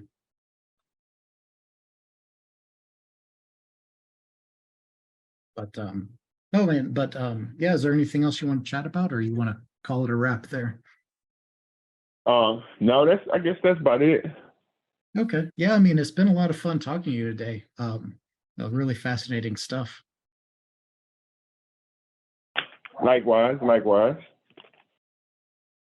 Well, thanks for joining me today. I have back with me ICQPEPE again. We're going to be covering a handful more cards that we forgot to cover in our the first section of our interview. So thanks for joining me again today. It's always a pleasure. Man, I was chatting with you offline after our first interview, and you started telling me the story about a couple of these cards we missed, and I just knew I had to get you back on the record to cover these. You know, the story you had for two cards that that I think are super cool, especially SpaceX Pepe. You know, like your story with the artist and how that came into be was priceless. So I thought I'd give you the floor to talk about how those came into being and the story there. Oh man, those was crazy. It was actually a real live fucking rescue operation for Keck Reloaded. It was this guy I had been talking to online for like 2 to 3 years. His name was Ravi. Let me see, Ravi Bogdanovich or something. Let me pull it up because I even put his name on the card, on one of the cards. But he had called me up and like he was like, man, I'm in Texas. I'm like, okay, get the fuck out of here. And then I'm like, where you at? So he was like, oh man, I think I'm in Houston, Texas, like at some motel. I'm like, man, so send me the address. He sends me the fucking address, and he's like 15 minutes up the road. So I'm like, man, is this guy the feds, the cops, CIA, M6 or something? Like I don't know who he is. You're thinking of some sort of setup for him to be like so close to where you're at, right? And we only know each other online, and he's from the UK. What the fuck are you doing in Texas? So I'm like, okay, sure. So I go to where he at. And then when I go to where he's at, he's sitting up and like, man, he's in some like damn near Roach motel halfway, like, and he got two guys in there with him. And man, they've been there for like 3 days babysitting him. So it was just so much chaos and stuff up over there. And it was crazy. So when I get in there, he immediately transferred me like 8,000 AE eternity coins. And so the guys was like, man, we've been babysitting you. We've been buying you we've been feeding you. We've been buying you weed and stuff. This guy just coming in here and you send him some crypto. So they kind of got hot because of that. And then when he sent it to me, fucking Binance go down for maintenance. So I'm like, what the fuck? So I was stuck with babysitting him until Binance maintenance came back up. And so it took a turn for like just these guys, they started to come hostile. They started talking to him bad. They started like treating him bad. I guess they think I was going to go along with it, but I was like, man, I know him. I don't know y'all. So he know y'all. So it just got to the tension in there was like so thick you can like cut it with a butter knife. And then the trash ass weed they were smoking on, I was like, man, what the fuck are y'all doing in here? Like, but everybody in there looking like it was scammers. Mm-hmm. And so it just got bad. It went to where like he didn't want me to leave because I had his 8,000 eternity coins, and then I really didn't want to leave because like it was like, dude, you look like you in a whole fucked up situation here. But yeah, without knowing the backstory, it sounds super scary and sus for that dude. Yes, it was. But once I started listening to what he had going on, shit, the wife took everything and the dog too. So he was, when that happened, so he was just on a journey. He was like, fuck it, just. And so he left the UK and was just traveling around the world. That's the backstory he gave me. Mm-hmm. And I'm looking at it's Ravi Balwani. I actually put his name on the Ubuntu Pepe. Like you see it like down at the bottom, it's starring Ravi Balwani, and that's him in a white shirt Yeah. on the Ubuntu Pepe. And then the two guys in the back that's beside him, he actually, once everything just got all right, he actually went to a conference in Africa. And he sent me this picture of him and these two guys. He was like, hey, I made it to Africa and blah, blah, blah. And so he started telling me about this saying that they have, Ubuntu. And when I looked it up, it was humanity to others, or I am what I am because of who we all are. And I was like, okay, I'm gonna make you famous, Robbie. He's like, what you talking about? I said, I'm gonna turn this into a Pepe. And so that's where Ubuntu Pepe came from, was after I got him good, because once we left the hotel, we got in the car, and those guys, they just started talking reckless. Like reckless, and my radar went off. They was wanted to go outside of Houston, like an hour and a half, to some farm that their family had. I was like, buddy, they finna skin you alive. I'm like, look, hey, let me out at this next intersection up here, this next light, pull over to the right, and let me out at Chick-fil-A. And so I looked at Robbie, I'm like, man, look, if you know better, you better come with me, because I got all your money right now. These guys don't look like they in it for your best bet. So he thought about it, and he followed me. He got out the car too. And so after that, it was like the whole cloud of his bad luck left. Mm-hmm. Like his phone and stuff started working. Binance maintenance went down, like, so the money was ready and stuff, but it was still to the point he didn't have no way of transacting crypto to cash. And so he still needed me. And so I got his phone right. Then I fed him. Then I bought him a ticket. And then I got him a room and stuff. So we went and got some better smoke, because that trash they had us smoking was dog shit. And we went to the hotel. And then in the hotel, he was doing some stuff. And he had put some stuff together with the SpaceX Pepe. And then that was during the time that fucking Elon Musk was polluting the fucking space with that regular ass roaster around the moon. Mm-hmm. So it was some stuff, some paper right there, and so he put stuff together from this newspaper clipping.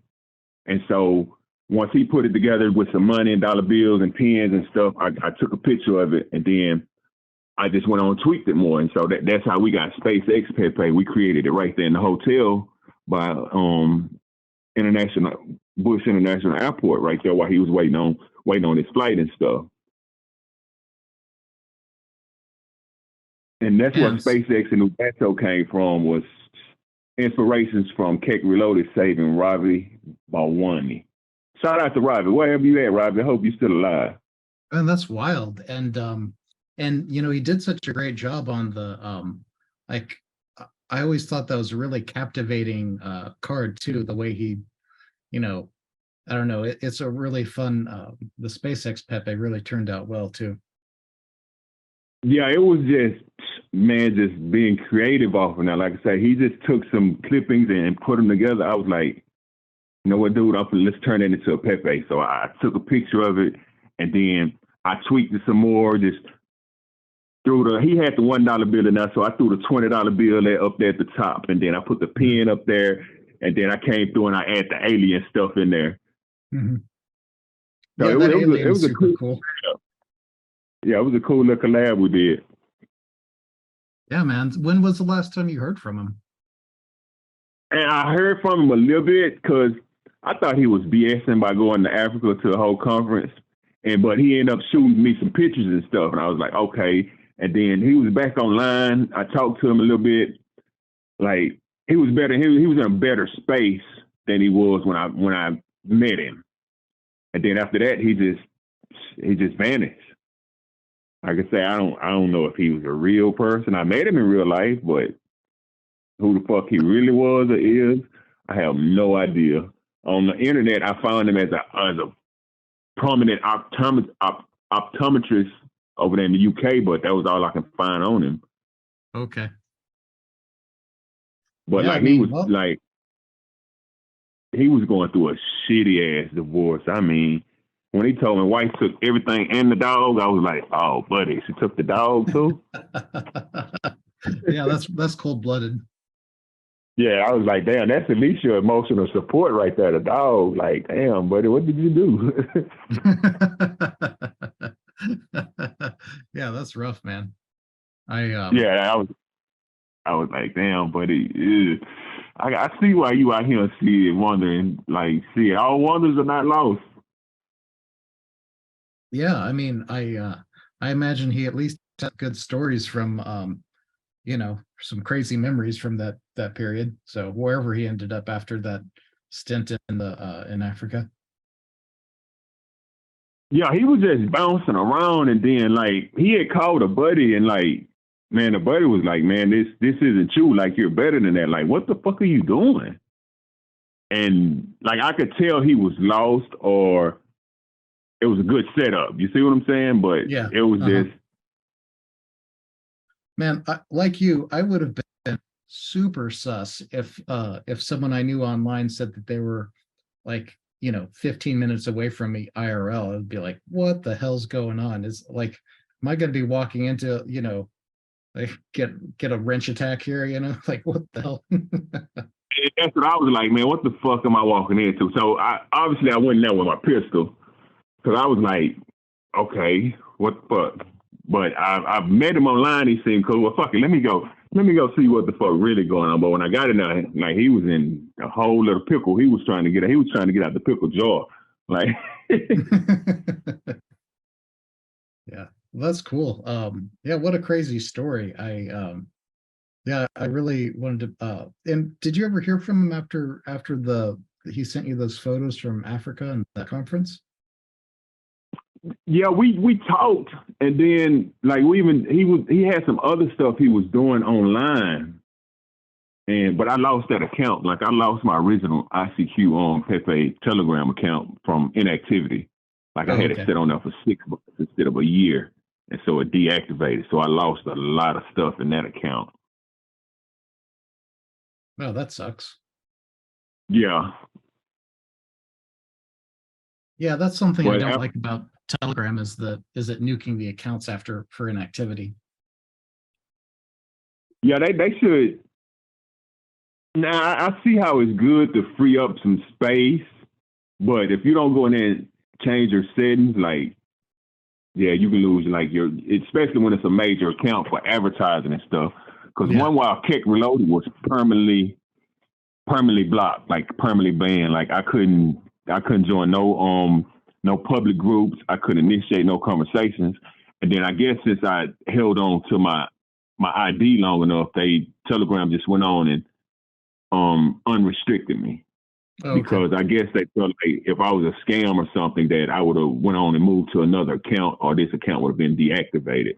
Mm-hmm. So it took a while for Keck Reloaded to get back right, because of when I first came into the game, like, I would get banned for like anything I sent anybody. I would get banned for it. Just all my haters, like, they would just ban me. I'm like, okay, cool, whatever. And so Keck Reloaded finally got out of Telegram jail not too long ago, actually. Oh, that's cool. Yeah, there's another there's something else I thought we might want to get on the record. I don't know if you covered it in our last interview, but we were talking about the Pepe Groya and the Pepe Grower, and you were just telling me the story on how those are related too. Oh, that was a fun. It was during the great Groper takeover. You remember when the Gropers came out? Yeah. And so they actually banned them from the Rare Pepes, but a few of us, we still slid them in there. So it's like it's probably about 10, maybe 15 Groper Pepes off in there, but they was actually banned from. Oh, I never knew that. Yeah, they because I don't know why they was banning them, but they didn't want it. They didn't want the great Groper takeover to take over the Rare Pepes, because Groper was taking over in one while. And so that's where I got the grow your Pepes from. So it's like the grow your Pepes, and then it got the grower, and then how grower was taking over. If you see the grow your Pepe, he's sitting in the chair while the other ones they paying in the goal. Yeah, they're doing the work Like for they him. work. Yeah, they doing the workers for the growers. So, and actually that's what was going on. Pepe's was doing all the work, getting the notoriety, getting everybody to come, and the growers was just sliding in like, hey, we doing this great grower take over. And so that's where that idea came from the grow your Pepe. And then the Pepe grower was, hey, shit, now let's go cash in this goal. The great Bitcoin rush of 2018. So it was like, hey, everybody who's mining these Bitcoins and everything, it's time to cash in 2018. And so that's where the Pepe grower came in, where, okay, let's go to the bank. And so it was going to the bank. And so you see you got the Pepe Cash logo in the back. But if you look at the top right, you still got the grower up there too. Like you see grower up there at the top right. Yeah, that's awesome. And so it was still sliding the grower in there. So that's where that one came from. It was like the great grower takeover and the great Bitcoin rush too, because everybody was trying to cash in. Yeah, man, I really that's one of my favorite 100 supply cards. It's I really love how the art on that turned out with the pepified facial expressions and everything. Yeah, everything I was doing, it actually had, instead of just copy pastry, like a whole lot of stuff that be going on in the space these days, nobody really want to be innovative and actually implement a new idea. Everybody got all these new ideas, but nobody actually want to like just implement it. Everybody want to just keep on trying to copy and paste what's going on, oversaturating the market in the space with stuff that's already been done.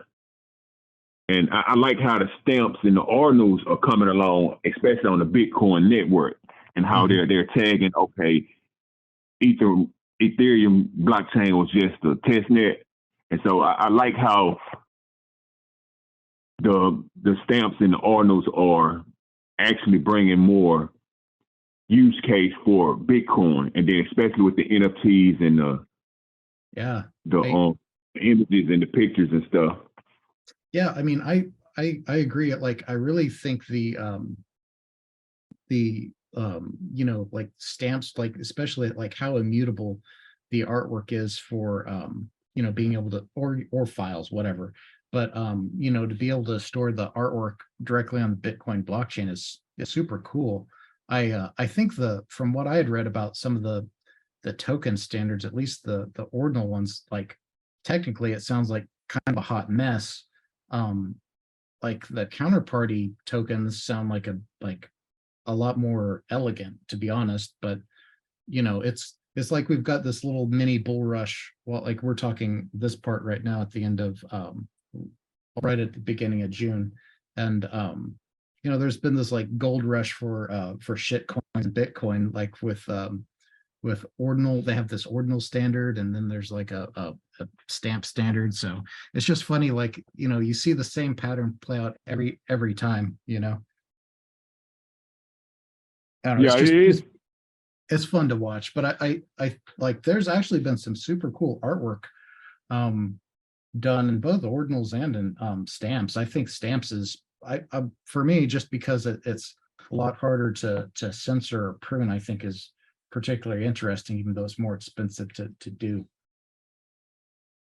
Yeah, it's I like how stamps are actually like evolving, because it's kind of hard to get a good stamp, like for it to be nice, crisp, and eligible, so you can look at it and see it. Yeah, And I mean, even with the art, like ordinals are okay, they're cool, but I like stamps better. yeah, yeah. I mean, it really forces you to be very intentional with stamps, like you said, because of the file space and the you know, the cost constraint. I was lucky enough to like mint a couple of the stamps before the 1,000 mark, and the favorite one I made, I actually pulled out a couple frames out of an emulator for Castlevania, and then I I did the Photoshop, and I did, like, it's that famous like beginning scene right as you start Castlevania, and then I photoshopped the moon to actually be like the old school Bitcoin logo, and with with the with the actual cloud from one of the other frames on top. So I was pretty happy with that one, but that was super expensive to mint, even though I trimmed it down as much as I could. It like, I think I paid like $300 to mint that at the time. That's when gas was cheaper. Yeah, that when I see anything over like 100, I'm like, what the fuck? $300, $450? What the fuck I'm gonna sell this for? Like one Bitcoin or something?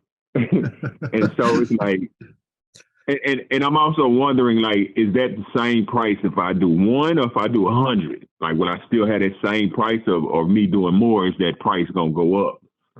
Well, that's the other thing I think is really cool about stamps, is that because they're using counterparty for the tokenization, you can have it as a one of one, or as a one of basically any quantity, without any additional transactions or anything. And again, like, counterparty is super stable in how it handles all that stuff, so there's no weirdness there. So, ordinals, it's a little bit messier. Like, if you want to do artwork, I don't think there's a like, at least yet, I don't think there's a way you can do like a one of many for directly for a piece of art in ordinals. I think you have to like, create another token or something to represent the fractional ownership. Like, anyway, but it's definitely interesting to see all this stuff evolve. I also think it's interesting in that I think it's good that we're putting pressure on the developers to hopefully eventually increase the block size too. I think for the narrative for the last, gosh, since 2017, is that Lightning's going to save us all, and that's going to, like, it's going to be the solution for scaling. But even to, like, if people are going to be able to use Lightning non-custodially, they still have to be able to make a couple of L1 transactions in order to set up their channels and whatnot. So, I mean, I think it's time for these Bitcoin developers to, if they actually believe in Lightning, and also having people having non-custodial access to transact, they need to, like, put up or shut up and increase the block size, and actually prepare the way. Like, again, even the Lightning white paper, I remember reading, like, it's like, if it was supposed to work at scale according to its own white paper, it required at a minimum either 8 or 16 meg blocks. So, I think this is just putting pressure in order to, pave the way for Bitcoin to actually scale. So it's interesting. I was looking at someone, they was like, you could actually like created stamps like back then, like when he first wrote the white paper, like stamps could have been done then, ordinance could have been implemented back then.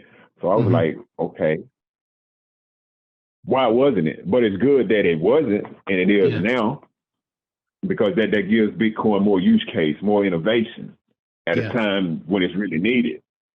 Yeah, I mean, because we both know ICQ. I mean, we remember when, like, even without counterparty taking a ton of transactions, like, in 2017, 2018, whenever it was getting that bull market, like, it was costing a ton just to send a single transaction in Bitcoin. And there's been no appreciable development in terms of scaling since, outside of Lightning. But again, like, you have to have the base layer in order to support that, unless, like, if we're going into a fully non-custodial situation with Bitcoin, if that's the primrose path that the project's being led down, like, it means that self-custody and self-sovereignty isn't an option outside of essentially the wealthiest people. So I'd hate to see it end up that way. Yeah, I remember those high transaction days. Like when people start complaining about a $30-$40 transaction, I was like, man, I had to do a $200 transaction fee just to get my transaction in 15 minutes. I had to wait 3 days. So it was like, wait 3 days on this transaction, or go and pay this $200. Yeah, I did the same thing too, man. I had a couple of those like $40, $50 transactions. Just again, I was just sending Bitcoin. That wasn't doing anything crazy like doing any counterparty or anything else back then. It was just like, yeah, man, like, I don't know. So I hope that this spurs some it spurs some development and put some pressure for Bitcoin to scale, because ultimately it has to, if it's going if it's going to be anything other than a novelty or a just another banking system. So, which I don't think anyone wants. I think Well, scalable is the word that they're trying not to use, and more innovative, more what's the word? Because when you scream scale in crypto, people think about, oh, they're gonna come in and they're gonna change stuff, or it's gonna be more like Ethereum blockchain, or the blockchain where they can go back and they can like rewind the chain and get a transaction from. I'm like, how can you rewind some transactions and start it over? Like, what's out there? yeah, exactly. Like, and I mean, again, right now it's still super, like you'd have to 51% attack it, and mine your own private, longer chain. I mean, and again, that's at least now it's still super hard in Bitcoin to do that because of the hash power that it would require. So I don't know. I hope that we see. I'm just a little bit, to be frank, I'm a little bit worried about the ossification and the lack of development on the Bitcoin front. So, anyway, but I think people want more of like simplicity, or something that's easier. Like it's easy to just go and click on OpenSea and it's readily there for you in the market. Like people want simplicity and fucking going to counterparty and doing this and doing that and waiting this and waiting that. So it's like it's a give and a take. Yeah.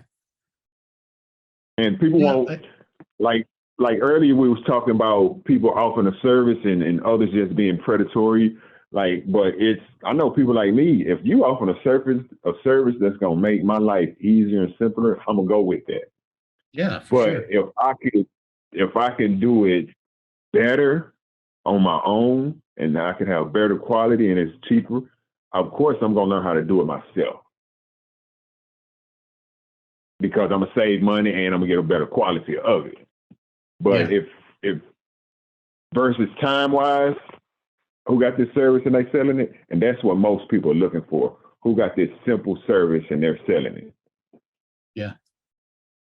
Well, I mean, we're, as we're recording this, we're in the in the depths of a bear market for the NFT space, but I definitely see where I definitely see stamps and even ordinals, like, these are going to be important long term for whatever the NFT market is going to be going forward. Like, they're going to be a part of that, at least unless the core devs decide to go totally ballistic and try and do something crazy. I don't think even ordinals are probably going to go anywhere. So but it's been kind of funny to watch the gnashing of the teeth and the cope. They would have to actually rewrite the code and trick everybody to get on that in order to change it. Because people, actually, the other thing that would actually be a huge positive for the space is if that actually created the motivation for a sustainable second client, right?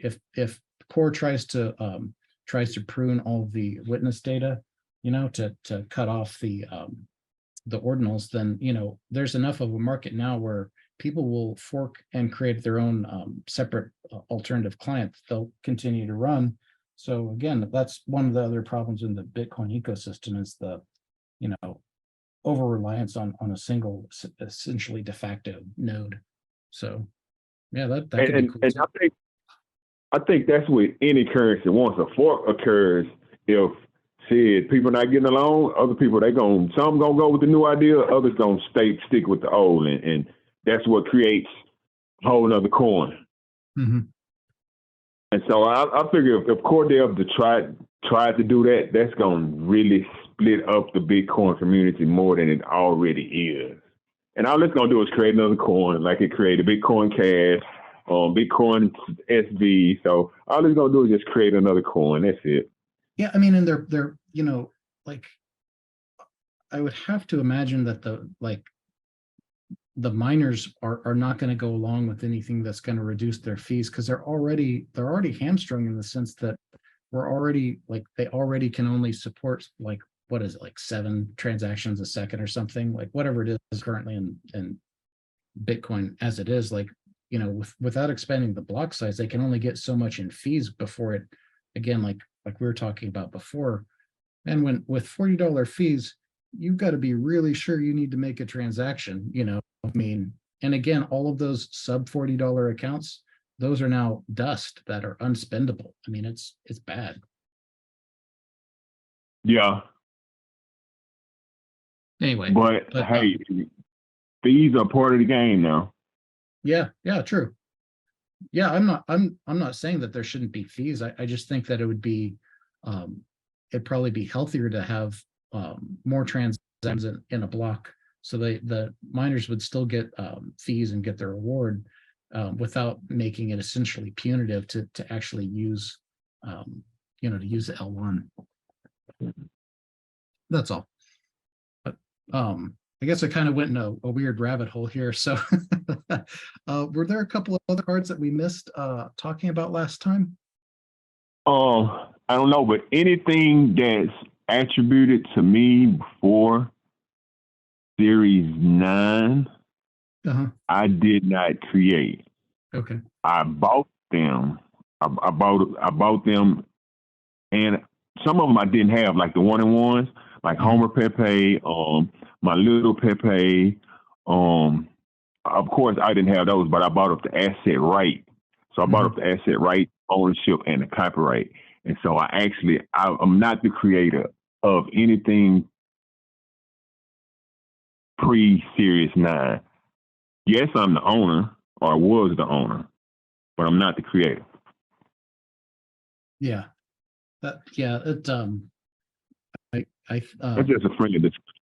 Yeah, for sure. And I was just thinking back, like we were talking previously. I think it's cool how you're able to kind of stop the game. I know you and Sean Leary had like commissioned artists to do some of the work for their submissions, and contributed to the, there's definitely a step up in the quality of art over the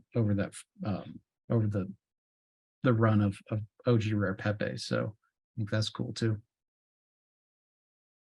And one artist that I did like who did my stuff, his name was Skin Cube. Like, you can find him on Twitter at Skin Cube. Like, he did Whoa Pepe for me. Like, his art was like real dark, so I liked it, like his dark humor. Yeah, that is dope. Yeah, I love Whoa Pepe. He did Whoa Pepe. He actually did whatchamacallit for me too. He did Pepe Lou. What else? Oh, he did Revolutionary. And what else? I think he did like 4 or 5 for me. So he just took my ideas and he just put them to life with his art. And what I did for him, like, he would not take Bitcoin or like cryptocurrency. He ain't know shit about it. But what I did for him, I gave him some. And so not too long ago, like probably about a year and a half ago, he emailed me. He was like, hey, ICQ, you remember that stuff you gave me? He was like, Bitcoin is low. He was like, what do I do about it now? I was like, you still got that wallet? So he went in the wallet and I actually gave him market value for the stuff that was in there. And so I think I cashed him out like $5,000 or $10,000. He was like, man, like, what the fuck? He was like, man, you don't know how bad I needed this. Because during the time I gave him like some bullshit Bitcoin, probably like $40, $50 worth of Bitcoin. Like, Bitcoin was dirt cheap. Yeah. And so the Bitcoin was like at like $1,200, and then the rest of the assets I just cashed them out. Mhm. And he was like, "Wow, what the fuck?" And he was like, "Hold on, what's going on?" I'm like, "See, it's up now." Like, and then I think he even created a project too, but I'm not sure. But I Okay. hope he got into the space because he was a good ass artist. Yeah, like Whoa Pepe is like, yeah, it's creepy, but it's super awesome. That's a killer one. Yeah, it was a nightmare, and then like Wojak woke up, he had a nightmare, and then he's like, "What the fuck, whoa, Pepe, like whoa." Yeah, how long did it take him to, like, when you commissioned to do a piece like that, how long did it take him to make that?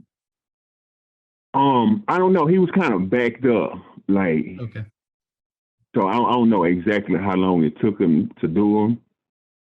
Cause I was just like anybody who would like commission a piece for me, and as long as they wasn't charging too much, I think the most I paid was like 300, 300 for one. I think I paid 300 for Kick Reloaded. Mm-hmm. And so they averaged me from $50 to like $300. So I would just find different artists because I got original ones like I did. I did Pepe Republic. I did Pepe R&R. What else? Oh, he did like Pepe too. Or what is it? Is it like Pepe, bro? Okay, yeah. He did that one. Yeah, he did that one too. So I had him. I told him like tag it, like put your name on there. Like, and he was like, really? I was like, yeah, tag X Skin Cube on there. So almost all of them except Pepe Lou, he got X Skin Cube on them. Okay. So I told Yeah, him, man, cool. put your artist signature on there. Like, he was like, for real? I'm like, yeah, man. Like, shit, I'm not gonna say I did this. I'm gonna tell everybody I commissioned you to do this. Yeah, exactly. Yeah, I mean, I commissioned work, and I'm like, of course I'm publishing it under my name, but I'm not going to misrepresent like I actually, did anything I didn't do. So, And that's what I was like, no, I'm not misrepresentation. Like, that's what I'm not gonna do. But before with anything, I made sure that I own like full rights. Like, you have no right to this. All you did was commission this and draw this for me. Full rights belong to me. So I made sure of all of that before like I published anything.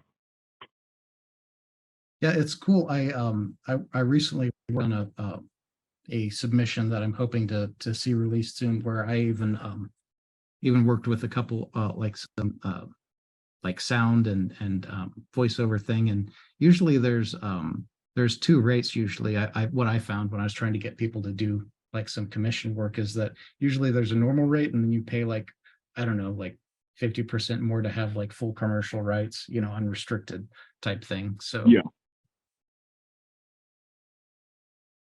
definitely, yeah, that's cool. Um yeah, man, I really love the story with SpaceX Pepe, and just the fact that you've had your hands on so many of the important cards throughout the run too. Yeah, I kind of knew where it would go, but like I didn't expect it to get like as big as it is. Yeah. Because it was like total, everything was new, and I'm like, okay, this is art, this is streaming, and like, and if the artist is they're adamant about like them selling you copyright and full rights, I'm like, okay, so let me make sure I own the rights to everything that I'm buying and I'm paying for, besides the ones that when you buy people's collection, all you have is resale right.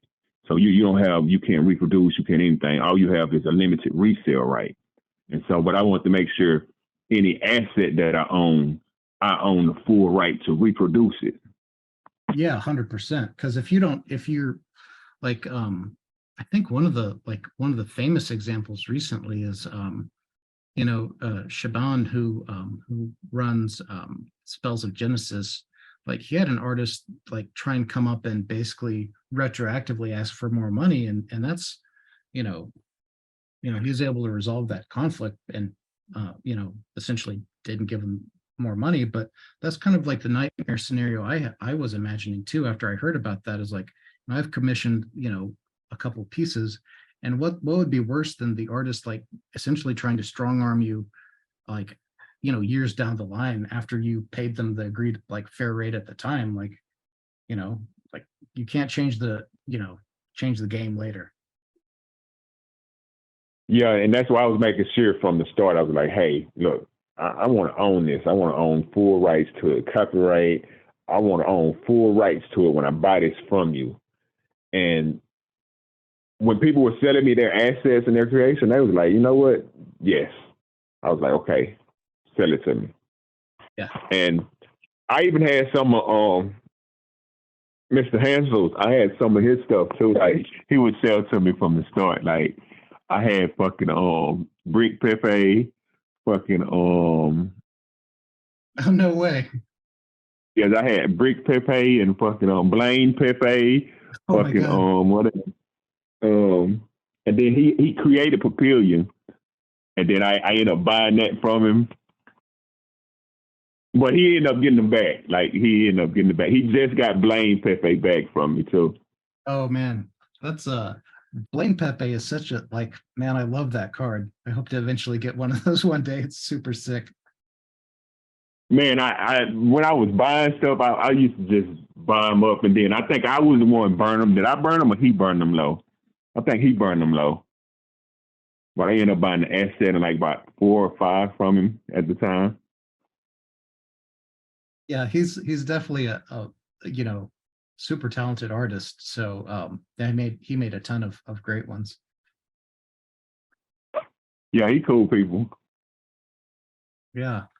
Um yeah, I mean, do you want to talk about, is there anything else you want to talk about, you know, in the, either with your any other cards you wanted to talk about, or anything else you're about the, you see the space going forward? I mean, again, we're in the middle of the bear, so I don't understand bags fully, but I like bags. I like how it's giving the Rare Pepes a utility and actually yeah. add more value to them. So I like that also. And then I met Fraction Protocol. I met them at NFC, NYC NFT 2023, and I like how they're fractionalizing art and they're trading it on Qcoin. But right now they're only doing quote unquote blue chip NFTs. And so I was talking to them. I'm like, so, and they was asking me, so, and I was like, so when are y'all gonna do some Pepes? And they was like, why Pepes? I'm like, why Pepes? I say, so y'all don't know about Rare Pepes? Rare Pepes actually was some of the first NFTs before CryptoPunks. And Rare Pepes and SOG, like a lot of counterparty stuff, they was the pioneers of the crypto collectibles. And they was like, Yeah. oh, wow, I didn't know that. I'm like, so y'all haven't did y'all research, or y'all haven't just been paying attention to what's going on in NFT history? And the Pepes, CryptoPepes, like you say, the first and probably the only mineable NFT on Ethereum. I think Yeah, I what's mean, what's CryptoKitties considered? Were they CryptoKitties, NFTs also? yeah, their CryptoKitties were NFTs. I mean, I think they're always going to have a huge part in history, because they were the first thing that actually made headlines for NFTs. They essentially brought the Ethereum blockchain down to a crawl with people like breeding and trading cats. You know, I mean, it, like, I remember seeing like the headlines all over the place, at least in the tech world, right? So for It sure, was crazy. Like I yeah, I had mean, so many of them. but CryptoPepes, you know, they're I think is like, we were both, I was talking with ICQ before we were recording, and we both mined some of those back in the day. And it's the as far as I'm aware, it's the only NFT where the Genesis collection, like the Gen Zeros, they were all distributed via proof of work. So like pretty unique, as at least as far as the only other NFT I've ever heard having proof of work distribution is the FD card.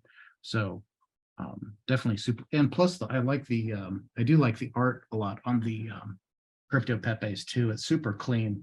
You know, it's versus a lot of the other projects back then didn't have really great art, and they actually, had someone spend a lot of time, like, creating all these Pepe themed traits and everything. So it's a pretty fun project. Yeah, and I was looking at like some of the ones I have, and like they're pretty unique and actually one-on-ones. And unlike some of these new projects and coming up, they're not actual one-on-ones. Like you might got like 2 or 3 more that look just like it with the same exact characteristics of it. So I was putting together like just the different characteristics on one of the CryptoPepes I had, and it was the fucking I can't remember right off, but once I broke it down to each individual characteristic up off in GNO, that was it was a 1-in-1, no other like it in that in GNO. I'm like, okay, these are pretty unique. Yeah, it's really wild. I remember playing back in the day. I tried breeding a couple times, and I didn't dive into it really deep, because even back then gas was kind of expensive to do it with on that original contract. But like one thing I was blown away with is like the child had neither traits like of the parents. I was like, yeah, you could certainly go down a rabbit hole just on the breeding stuff. I never really did. I just kind of tried it a couple times, and I just kind of kept my Gen Zeros in the bag, so to speak. Yeah, there's a couple that are some of my favorite NFTs. A couple of those 1-of-1 Gen Zeros. They're super cool. I was using one as my PFP for Telegram for a while. It's really fun. Yeah, I got one as my PFP for my OpenSea collection. I just noticed it that I had that up there, but come to think about it, I own CryptoPepes.eth, so it's like, okay. No way. That's awesome. And yeah, I remember doing it back then. I was like, let me. So I registered back then. That's really smart, man. It's funny, like as we're talking too, I guess if there was that huge boom, like a year, 18 months ago for ENS names, and now we're seeing like everyone's letting these random 3-character ones expire out, just because the cost to maintain these things, and the market is kind of cratered to where, man, had this whole like hype and grifter scene where everyone was like shilling ENS names to each other and pumping it up. Not to say that I don't think that a lot of ENS stuff isn't going to be valuable, and already is valuable, but this is kind of a crazy bubble to so yeah, that's like the .com bubble, I think. Yeah, I remember at the top, I think the 3-digit club for ENS was in the neighborhood of like 40 or 50 Ethereum a piece at the time, when I think CryptoPunks were like, in the neighborhood of 60 ETH a piece. So, I mean, for me, it was like, well, I don't know which one's a bubble and which one isn't. I mean, okay. Anyway, it's just funny to see how the stuff has played out over the last couple of years. So, but I don't know about you, but I don't have any doubt that, at least for the vintage stuff, that there's like the future's bright. So even though we're in a bear market right now, I mean, yeah, it's like you say, the future is bright, but it's just what the future holds. Yeah. I mean, maybe we're completely wrong, and no one is going to care about our memes in the future. I certainly think I certainly hope so, but there's that possibility. You always got that possibility, but because and a lot of people still haven't wrapped their head around like collecting art digitally on the computer. Like you want it on your wall instead on your screensaver. So it's it's nice to see what it's gonna be like in 2 to 5 years, and like 5 years. Yeah, I think Because I think you're right. And 5 years is going to be, will be a really good place to check back in, because we're, like, it's been about 5 years since the Rare Pepe project closed. So, and we've already gone through that huge market cycle, and now we're in the bear. So it'll be interesting to see, and again, like you're saying, see what people actually care about, like how tastes change. I mean, gone through all these different, like, not just the overall NFT market cycle, but these like sub cycles where the attention gets focused in like a little area, like for a while of animal PFPs and, But the great thing about Rare Pepe, though, we've had many bulls inside of the market. Like that last bull market, like that was like the best one. But previous times we've had many ones. Like, so we get bulls inside the Rare Pepe market, inside the Rare Pepe trade, outside of what the regular market got going on. Like that's been from 2016 all the way up to 2023. So it's like, and I tell people, even if you're watching crypto, like in crypto in the next 5 years, like you might have a major bull run every 3 to 5 years, but you don't get those many bulls here and there. So it's just you gotta be paying attention, watching. If you buying just the whole, like buy on the dip and hold.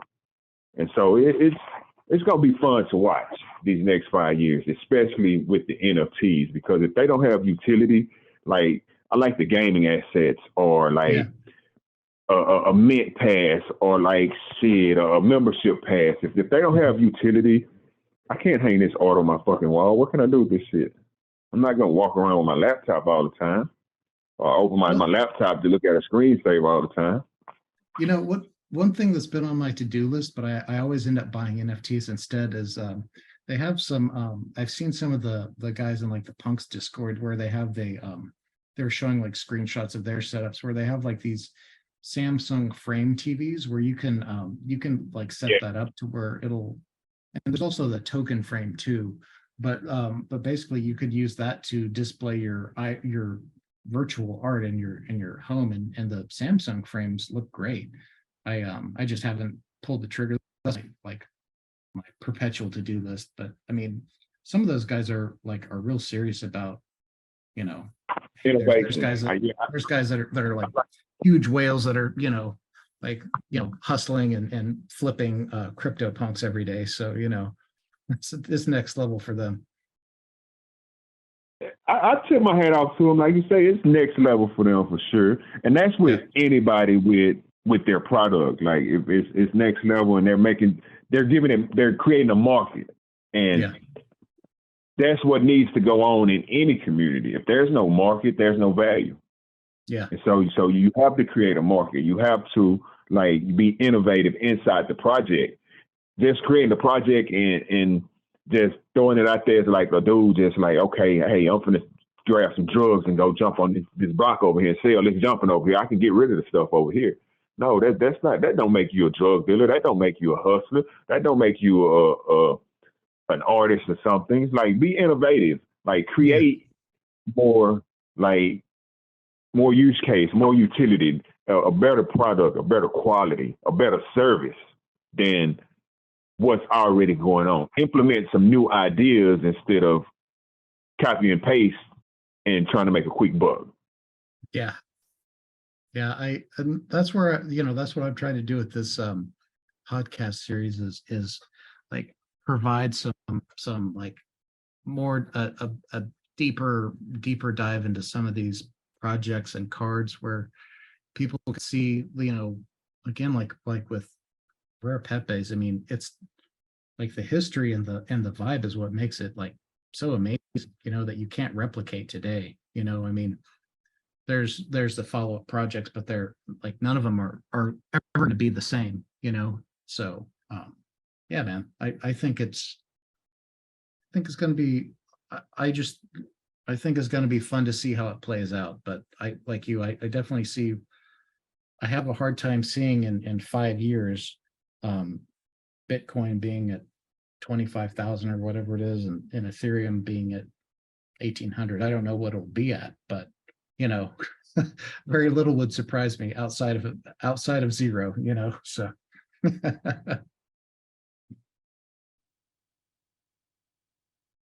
Yeah, it's always fun. Crypto is fun. Yeah, I've had a lot of fun with it. So, well, I certainly appreciate you taking the time out to chat with me a little bit more, and especially I wanted that SpaceX Pepe story on there. That's so fun. Yeah, it's always a pleasure to just even communicate with like minds, and even just communicating about people on the Rare Pepe history. Like it's fun. Yeah, I know. I know in normal world, I don't know anyone who's also into this, so it's nice for me to be able to talk to other people with the same sickness. It's crazy because you said in the normal world, it's like I go out and meet 100 people and they're looking at me like 10 of them know what NFTs are. I'm like, okay. And out of that 10, probably none of them don't know what Rare Pepes are. I'm like, okay, but y'all know what NFTs are though, huh? So yeah, it's you. And I was talking to somebody the other day, and they was like, "So how did you meet all these people?" I'm like, "See, World Wide Web. Like, it's not like I'm here in the city and it's local jokers. No, this is I'm meeting people from that I probably ain't ever gonna see, but we meeting right here on the internet. We meeting on Zoom calls. We have interaction more than I'm having interaction with somebody who live right here in the same town. I mean, more interaction than my next door neighbor." So it's like with the internet, we're all brought together.